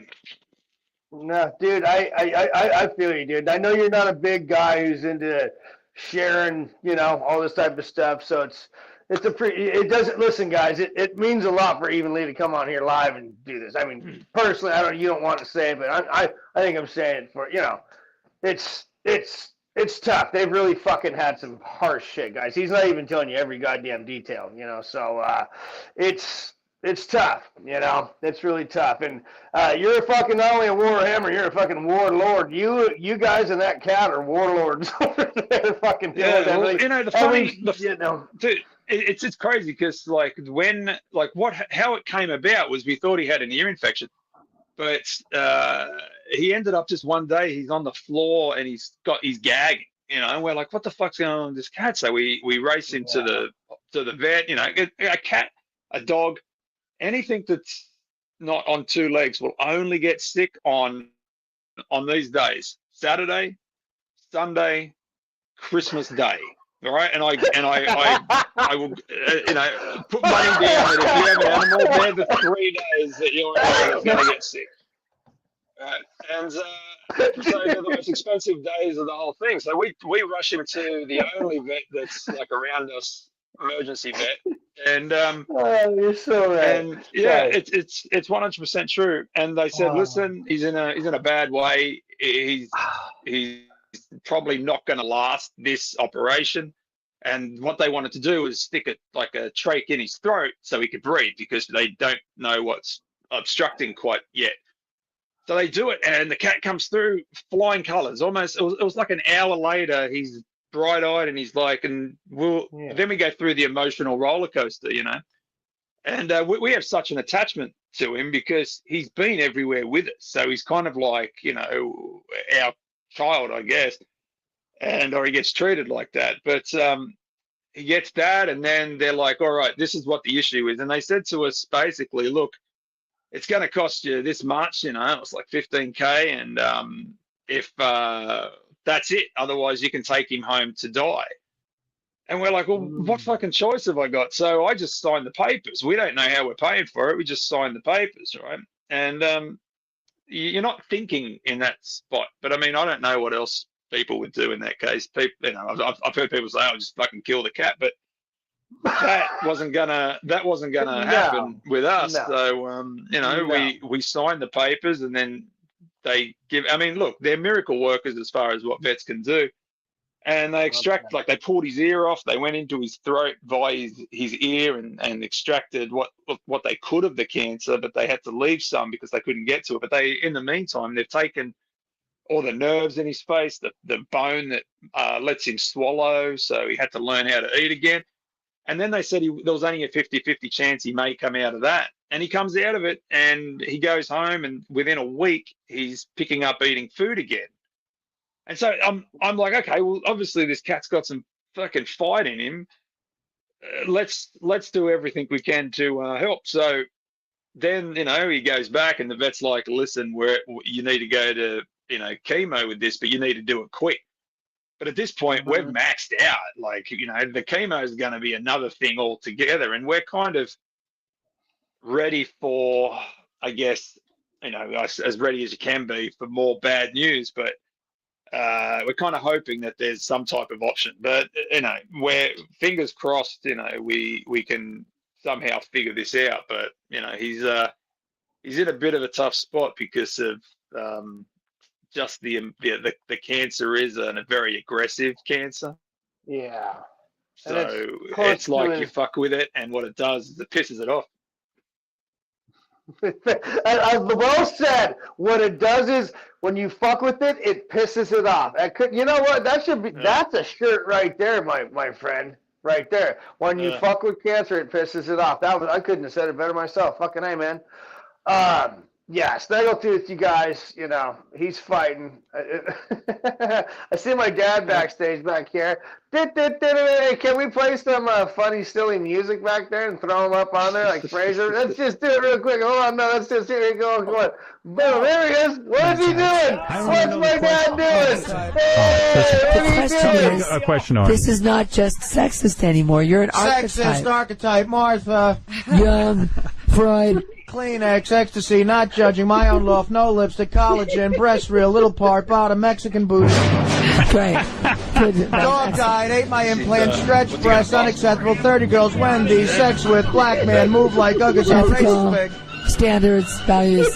So tight, Kegel exercise, take a breath, let's call Lio, what was fathers, LSD, don't want. No, he's still backstage, everybody. There's my dad. He's still backstage working on guitars. 7:30 at night. He's like, I'm still back here hanging out. Sorry, Lee. I didn't mean to interrupt, but that was fun comedic relief. That was. Yeah, I think we could use it. But it's just funny because like it always seems shit seems to happen right when I'm about to like when something positive's about to happen. Like I always feel cursed with this shit because it's like we're just about to do this CD that was supposed to come out in a week and a half. And then everything happens and I'm like, I don't want to release this anymore. Like there's something wrong with it. Like I don't feel the same way about it. Yeah. So yeah, we've completely reworked this piece of shit and I'm like, you know what I mean? I'm trying to figure out what the fuck to do with it. But you know, we have kind of chosen a month at least, but it may be a different album than what we first anticipated, I guess. You can look for Lee stuff. We've been talking back and forth. we were, you know, if we're honest, we're like, are we going at the beginning of the May, a couple weeks into May? We're not sure. You know, we've been tossing it around, if we're being honest, over at Memoriam with the two of us. Because Lee, you guys, has a bank of killer shit that he's working on that I've heard a lot of. And you guys are going to love it. But yeah, hey, you're also, we want you to also have the product that you want to put out. You know what I'm saying? Look, yeah, there you go. Yeah, I mean, it's one of the, like it felt good at the time, you know what I mean? Because we're in a different frame of mind, and now I'm like, I couldn't go on, you know, if when it comes out and explain this anymore because there's been so much time in between and so many things happen, and I'm like, you know, I'd be like, whatever, it's this song off this thing. So I've stripped the majority of it off. And I've replaced it and kind of changed a few things and even the title, but it's good. It's good. It's like to me it feels a lot. It's a lot darker because of what's happened. But you know, even at this point, like I would much rather this have a conclusion instead of going into this the way that I guess it's going to happen. So I don't know, but. I mean, as far as, you know, everyone jumping on board, like we've had some really cool people contact us just to kind of help us out and, you know, just to be out there. Like I'm not a GoFundMe guy. I've never wanted to do anything like an e-begging thing. And very against I mean, it, in fact. Yeah, and I mean, it always seems like this is my problem with GoFundMes is even if no one took any money, even if it was a pure thing, like, you know, if you give $100, I get $100, right? The problem is that somewhere down the track, when this is, you know, when, you know, we all figure this out and I'm paid for and whatever, and then I go on a fucking holiday, all right, or I take a break or I get something nice or I go out to dinner, there is people that will kind of resent that you were begging for money and now we're fucking out at McDonald's. There is a look, and that could be my head, and it could just be the way I fucking think, but no, it's not a bad way to think. Yeah, and I kind of look at it as like I will not ask for money from people unless it's a bank and I don't know those people and it's a faceless corporation. Like that's normally how I will deal with that, but to me, I'm always hesitant when that type of shit. But I mean, in saying that, you know, That's right, there's right some here. there's some great people that you know, we all know in the community, and I don't know if they want me to name names, but you know, they've come to the party with you know, just out of the blue, like, we're going to buy a cassette or a CD, and we're just going to extremely overpay for that, and it's kind of floored both of us. So you know, it's good, it's awesome, it's really appreciated, it's really humbling, and fuck, it's awkward for me because I don't know what to say to them except Listen, thank you. I'll step in here for a moment. Lee was dead set 1,000% against doing any sort of fundraiser. I was actually shocked he came on. This is how much he loves that cat and his wife, okay? You guys, and that's their family, right? Look at this guy right here. Look at this little kitty. You know what I mean?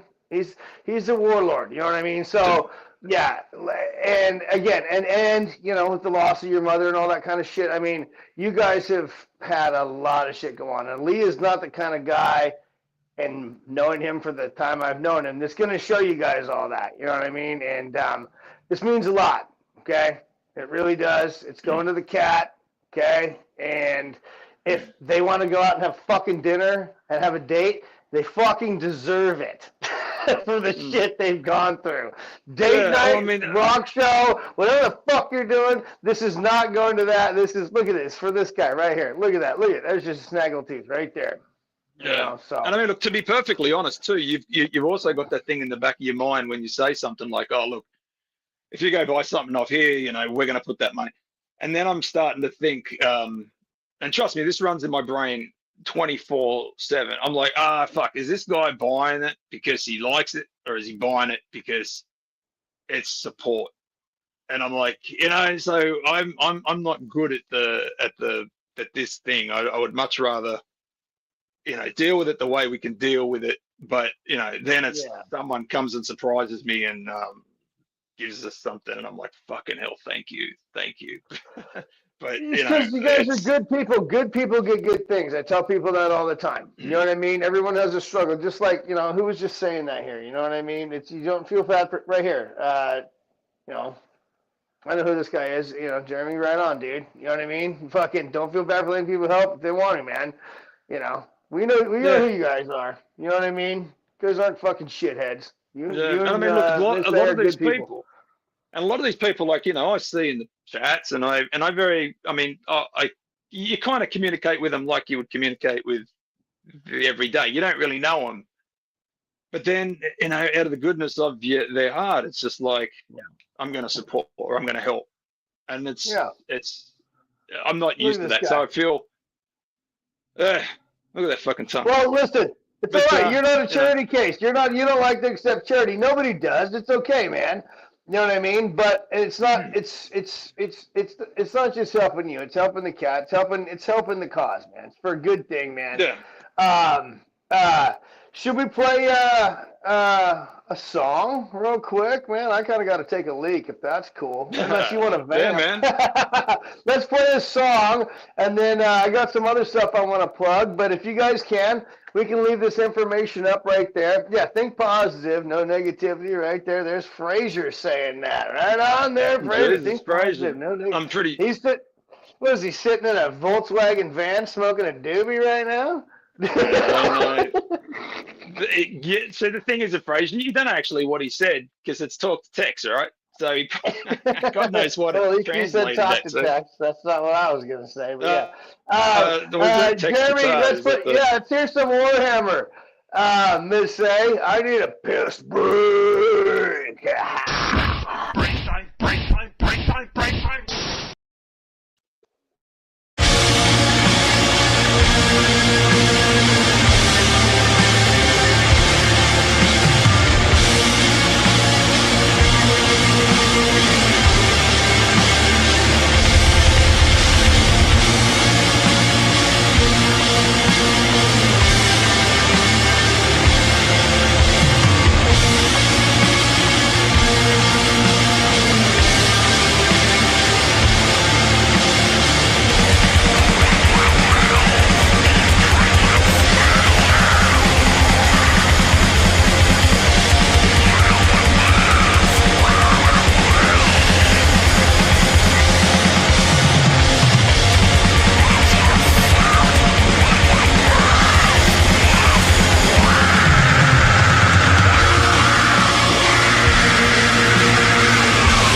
There's the man himself right there.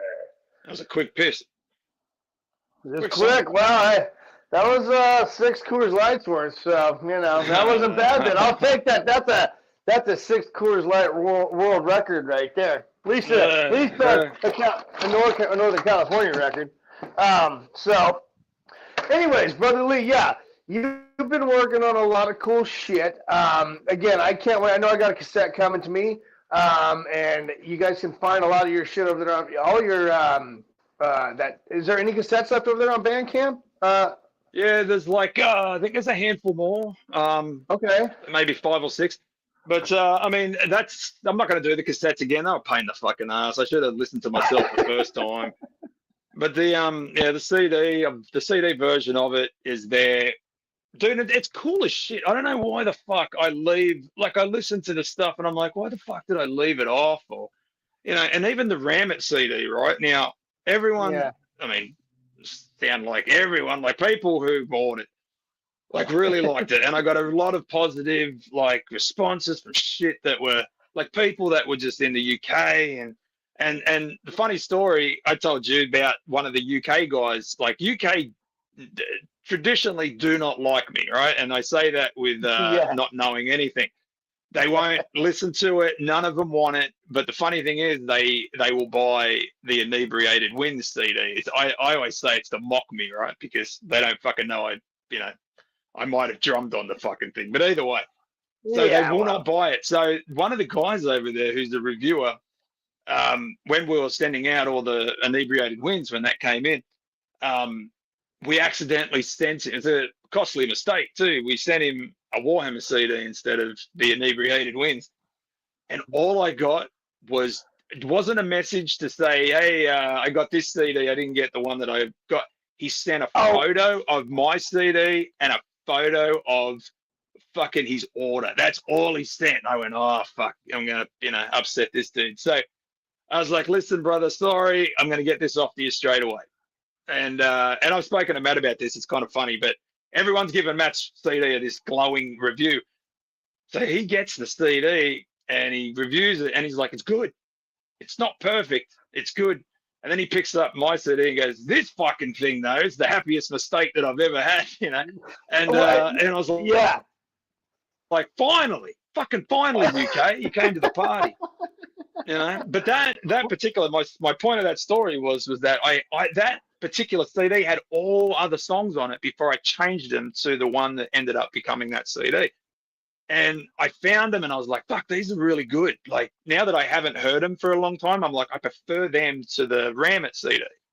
Yeah. So I've done a mock-up and I was going to talk to you about it later, but might as well do it here. I might as well hit you with it as a fucking, we're having a live Fomorian meeting all of a sudden, everybody. So we did the the True Australian. All right, we did the True Australian black metal. That was just off the cuff. That was even before my mum passed, and that was going to come out. And I was like, fuck, I want to do all these demos. I see this, and I go back in and I strip these songs and I put them all back together again. And they're like, fuck, they're good. Like even for that CD, they're really fucking good. And so I got the artwork, I've got everything ready to go, but I wanted this one to come out, the Fomorian one to come out, and then we'll talk about the other one. But like it's got a highly offensive name. It's like to the point where I had to up the ante on the Ram It CD. Wait, so it doesn't say like your shirt says on the back of it here? No, not at all. Not at all, but that shirt's linked to the new album. But this is like this is something where I'm like, oh, you need to like up this. If it's gonna be like an addition to it, it needs to be even more. It's I ultimately want it to be something where when a YouTube guy reviews it, like he has to say it. You know what I mean? Like he has to go through and say it. And I think I gave them a pass on the last one because I just initialed everything. But this one, you're not going to be able to fucking get past and you're rather going to have to show the title, show the cover, and it's going to be big old bold letters. But Oh boy. Yeah, I want Have I want even this one seen to. it? I haven't No, even seen it. I think can't believe. I think I showed Miss A, and I was like, what is the grossest? I mean, it's not gross, but it's like, what is the most highly offensive? Not political. Like I don't want to go near that because I've had my dance with that shit. What is the most offensive thing that I could put on this and yet still make it look cool? And we found it, and I'm like, fuck it, we're doing this. So I can't it's gonna fucking be, wait, you bastard.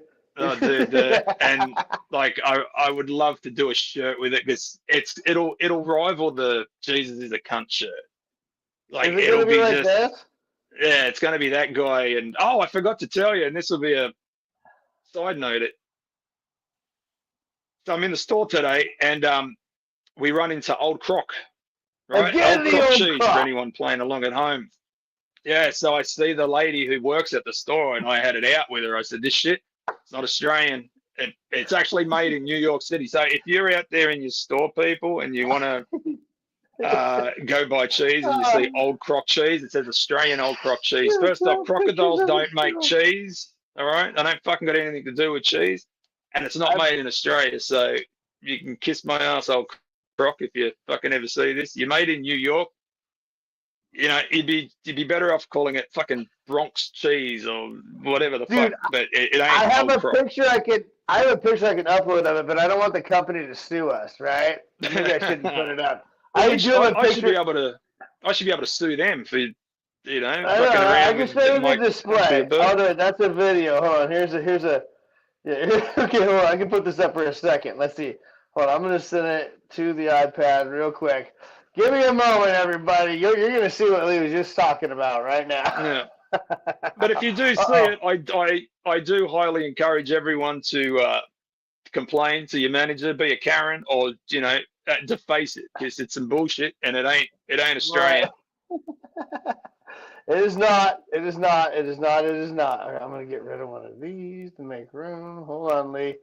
Yeah, it is not Australian. We can assure you it's not Australian because I started this when I found it in my supermarket one morning searching for a breakfast sandwich. And I sent it to Lee immediately. I'm like, what is this, bro?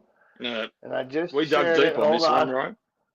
Yeah, I got it right here. Oh, come on. Oh, here it is. Okay, here's just one example. Hold on, I'm just loading it up right now. It's going to take a second.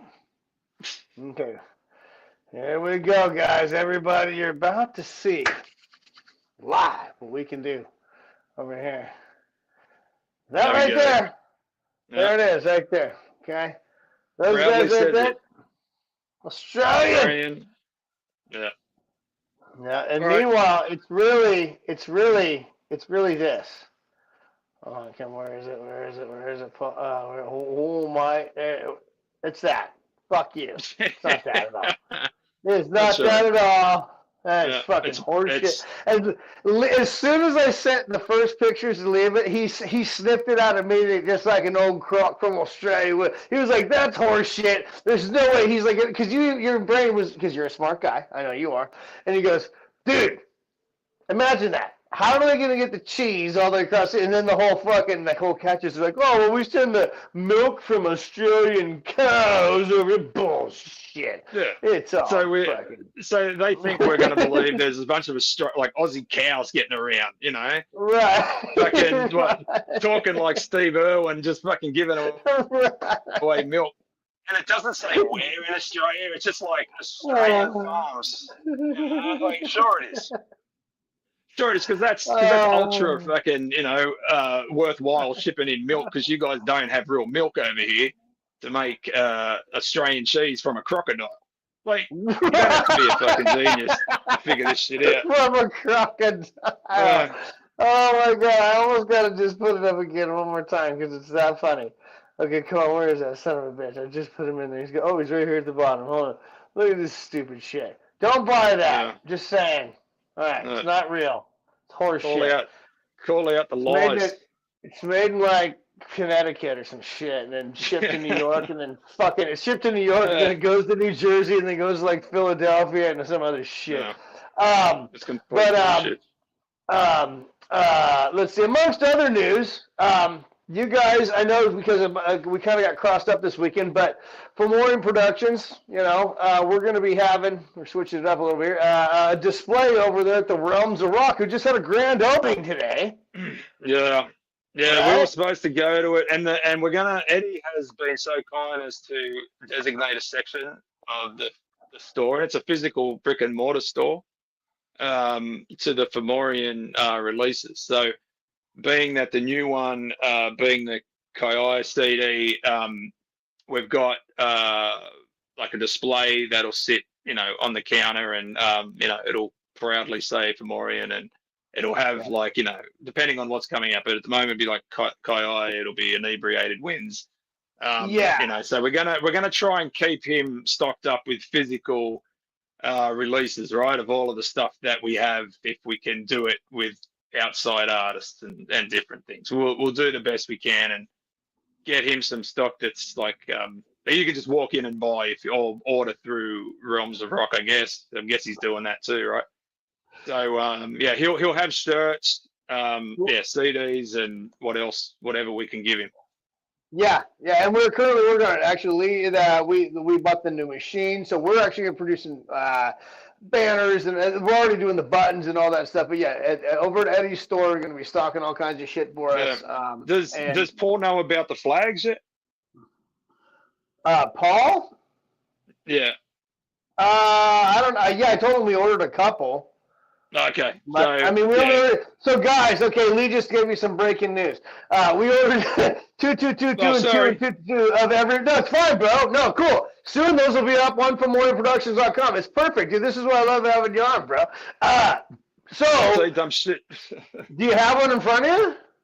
If Miss A's up there, I'm pretty sure she can grab one and bring it down. So I can. Let's do a sneak peek right now. I mean, why the fuck not? Why you mentioned it? I don't have the one.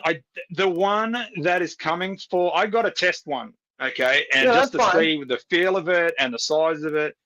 And yours. Well, so I just got my name on it because I'm a fucking narcissist, and I wanted to see. I just wanted to see what the quality was like. Yeah, she can't because Snaggle's on her lap, bro. That's right. Oh, okay. So anyway, it's you get those silk flags, right? Well, we've like fucking big dick those silk flags. We're like those silk flags are kind of pansy. So we've gone out and gotten like the same thing that you would buy like a flag to put on your flagpole. So it's like 5 foot. Fucking thing's 5 foot. It'll be like similar price to the people that are selling these silk flags, but it's going to be like it'd be like a fucking band backdrop, man. That's how big this prick is. But the Kai one looks fucking cool because like his artwork actually just transfers well, I will say.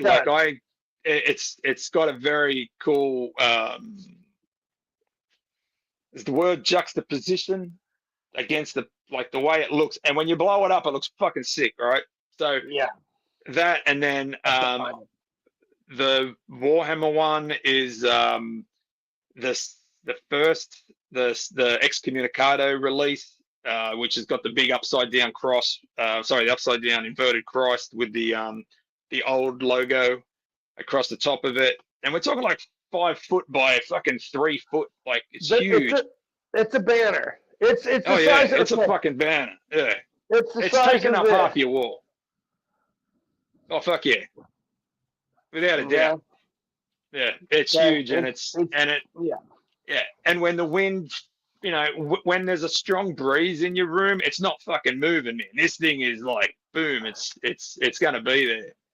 Yeah. So there's that one. So there's the Warhammer, there's the Kai, and there's the Inebriated Winds banner, which looks cool as well. So they're gonna be. I was hoping they'd be here for the weekend, but probably Monday, Tuesday.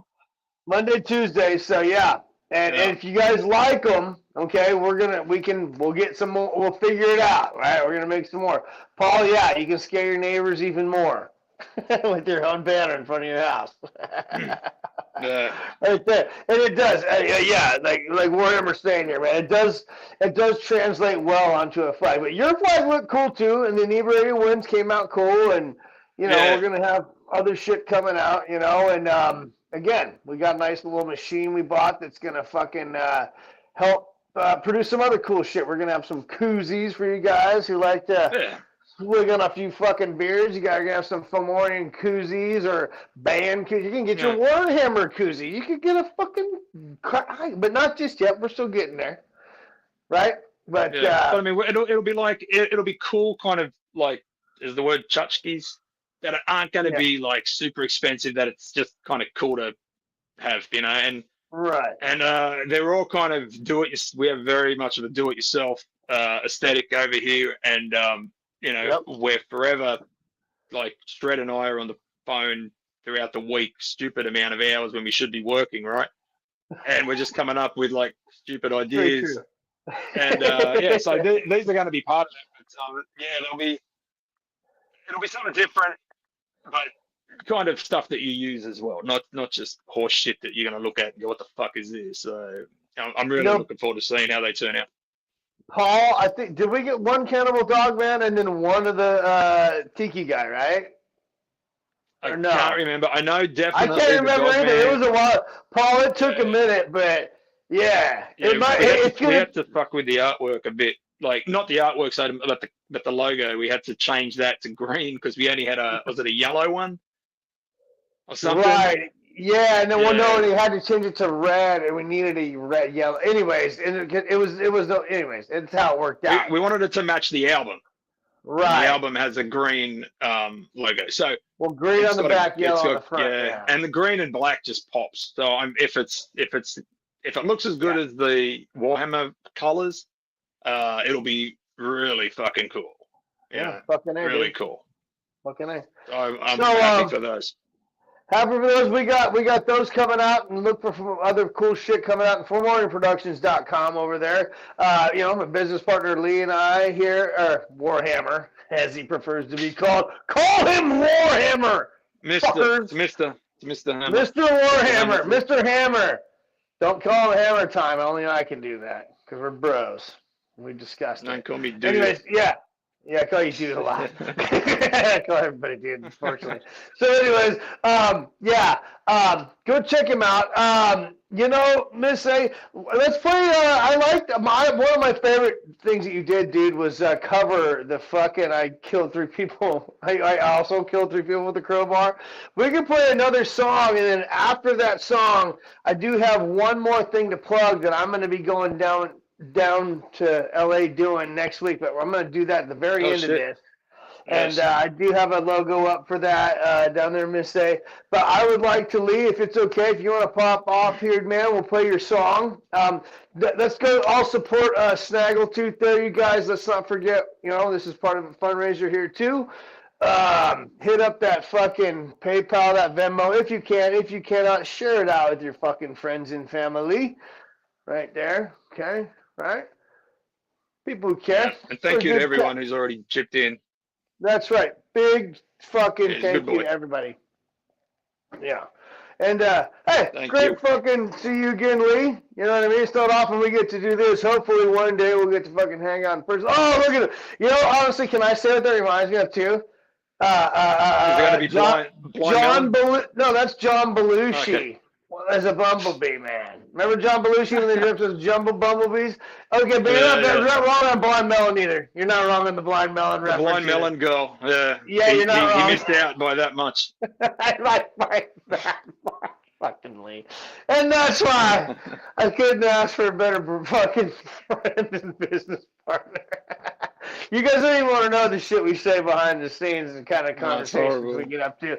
It's absolutely frightening. You would not. It's deplorable. Yeah, a little bit, but only the kind of shit you would all love. When you meet us in person, you know. Anyways, we appreciate y'all you coming on, Lee. It was an honor to have you, man, and it's cool to be in business with you, man. Love it. Yeah, man. Thank you, and thank everyone who supports and everyone sitting around. I can't see the chat, but all of you who are scrolling and typing and shit talking, thank you. Yeah, let's see. We got some Lee bands here. There you go. This is Instagram. Follow Lee on Instagram. Follow Warhammer 66. What's that? Oh man, fucking Bob/AUSBM on Instagram, right? And you also follow him on YouTube right there, right? There you go. You can come Go watch my support this dude. meltdown. That's all right. Yeah, it wasn't a meltdown. It was good. I watched it. It was fine. No, I haven't gotten there yet. I'm sure it's coming. All right, we're going to play one more song. I'm going to do one more final shout out on the end. Brother Lee, pleasure to have you. Everyone go support.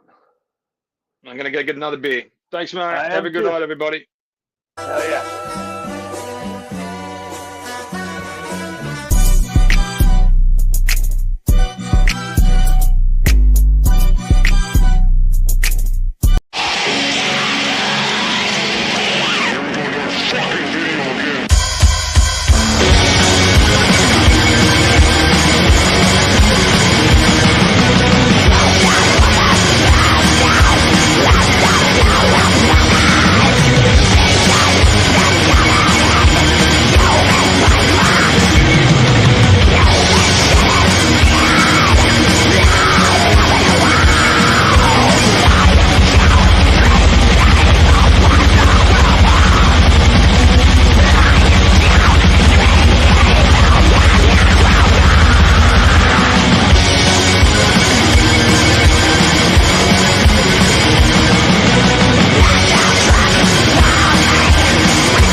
Fuck and yes.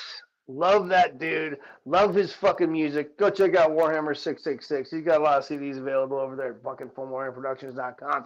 Go check out his Bandcamp. Got a bunch of cool shit over there. Supports a good cause. Check out the cassettes. Go check out Miss A. All that good shit. I also, here at the end, want to tell everybody that this Friday, I going to LA representing Warhammer Productions. And I will be at this show right here. Yeah, go ahead and say, put it up there. I'm going to take this sticker off the bottom here. I'm going to be at this show with my brother Shane, Vulgar Display of Gaming right here. I'm going to be at the Telegram Ballroom Friday night. I'm going to be live. I'm going to be representing Fomorian on Shane's live stream. Come out and support us, please, if you can. Share this out with your friends as well. Vulgar Display of Gaming on YouTube. He's also on Twitch and a couple other fucking platforms. Go check him out. It's going to be streamed on a lot of shit, okay? I'm going down there. I'm driving down there Thursday. I met the guy down there before. Brother Shane is fucking awesome. Mister, I think we have a picture of Shane on there we can throw up there on the screen. Throw him up there. Ah, Brother Shane. My brother from another mother Shane right here. We've already met before. I'm going to be staying at his house, actually. I'm going to go down to his house And then I'm going to be down there with him and the crew. We're actually going to probably get to hang with the bands a little bit. So we got Violence. Can we throw that back up there real quick, Miss A? Okay, you got Violence, Evil Dead, Bonded by Blood. You got High Command and Labyrinth. Again, Labyrinth. A couple of those bands are out of Texas, right there. So Evil Dead, that's the guy from fucking Body Count and Violence. Come on, right across the bay here. So I will be down there next Friday night on a live stream at the Vulgar Display of Gaming channel. I'll have my Fomorian gear on. We're representing. I'll probably go on the little live stream from the Fomorian Instagram during a few of these shows. As long as I get the band's permissions, which I'll ask for. But fucking A, you're going to get a bunch of fucking killer pictures. If I get to meet the band members, you're also going to get to see some cool fucking photos of that shit and maybe even some live shit. So go check out Vulgar Display Gaming live stream next Friday night. That's out on Charged Noise. They're fucking putting that out. They're the fucking promoters there. Again, you got Violence, fucking Evil Dead, bunch of killer shit. So I will be there next Friday night. Los Angeles, Telegram Ballroom. I think doors are at 7. So if you want to come meet me, if you're watching this all this week or whatever, I'm going to have some comps to give away, some Fomorian production comps and some other cool shit, stickers and all that kind of shit for you. So come check us out. So we're going to end this. We have another song we can play at the end of here, Miss A, and then I'll kill it. Let's play a song to end this fucking thing, and then I'll just kill it at the end. Do we have a song we can play? Oh, that'd be fucking cool. Let's kill it with the song this time. Your choice, Miss A, by the way. Or I could...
taking a shit.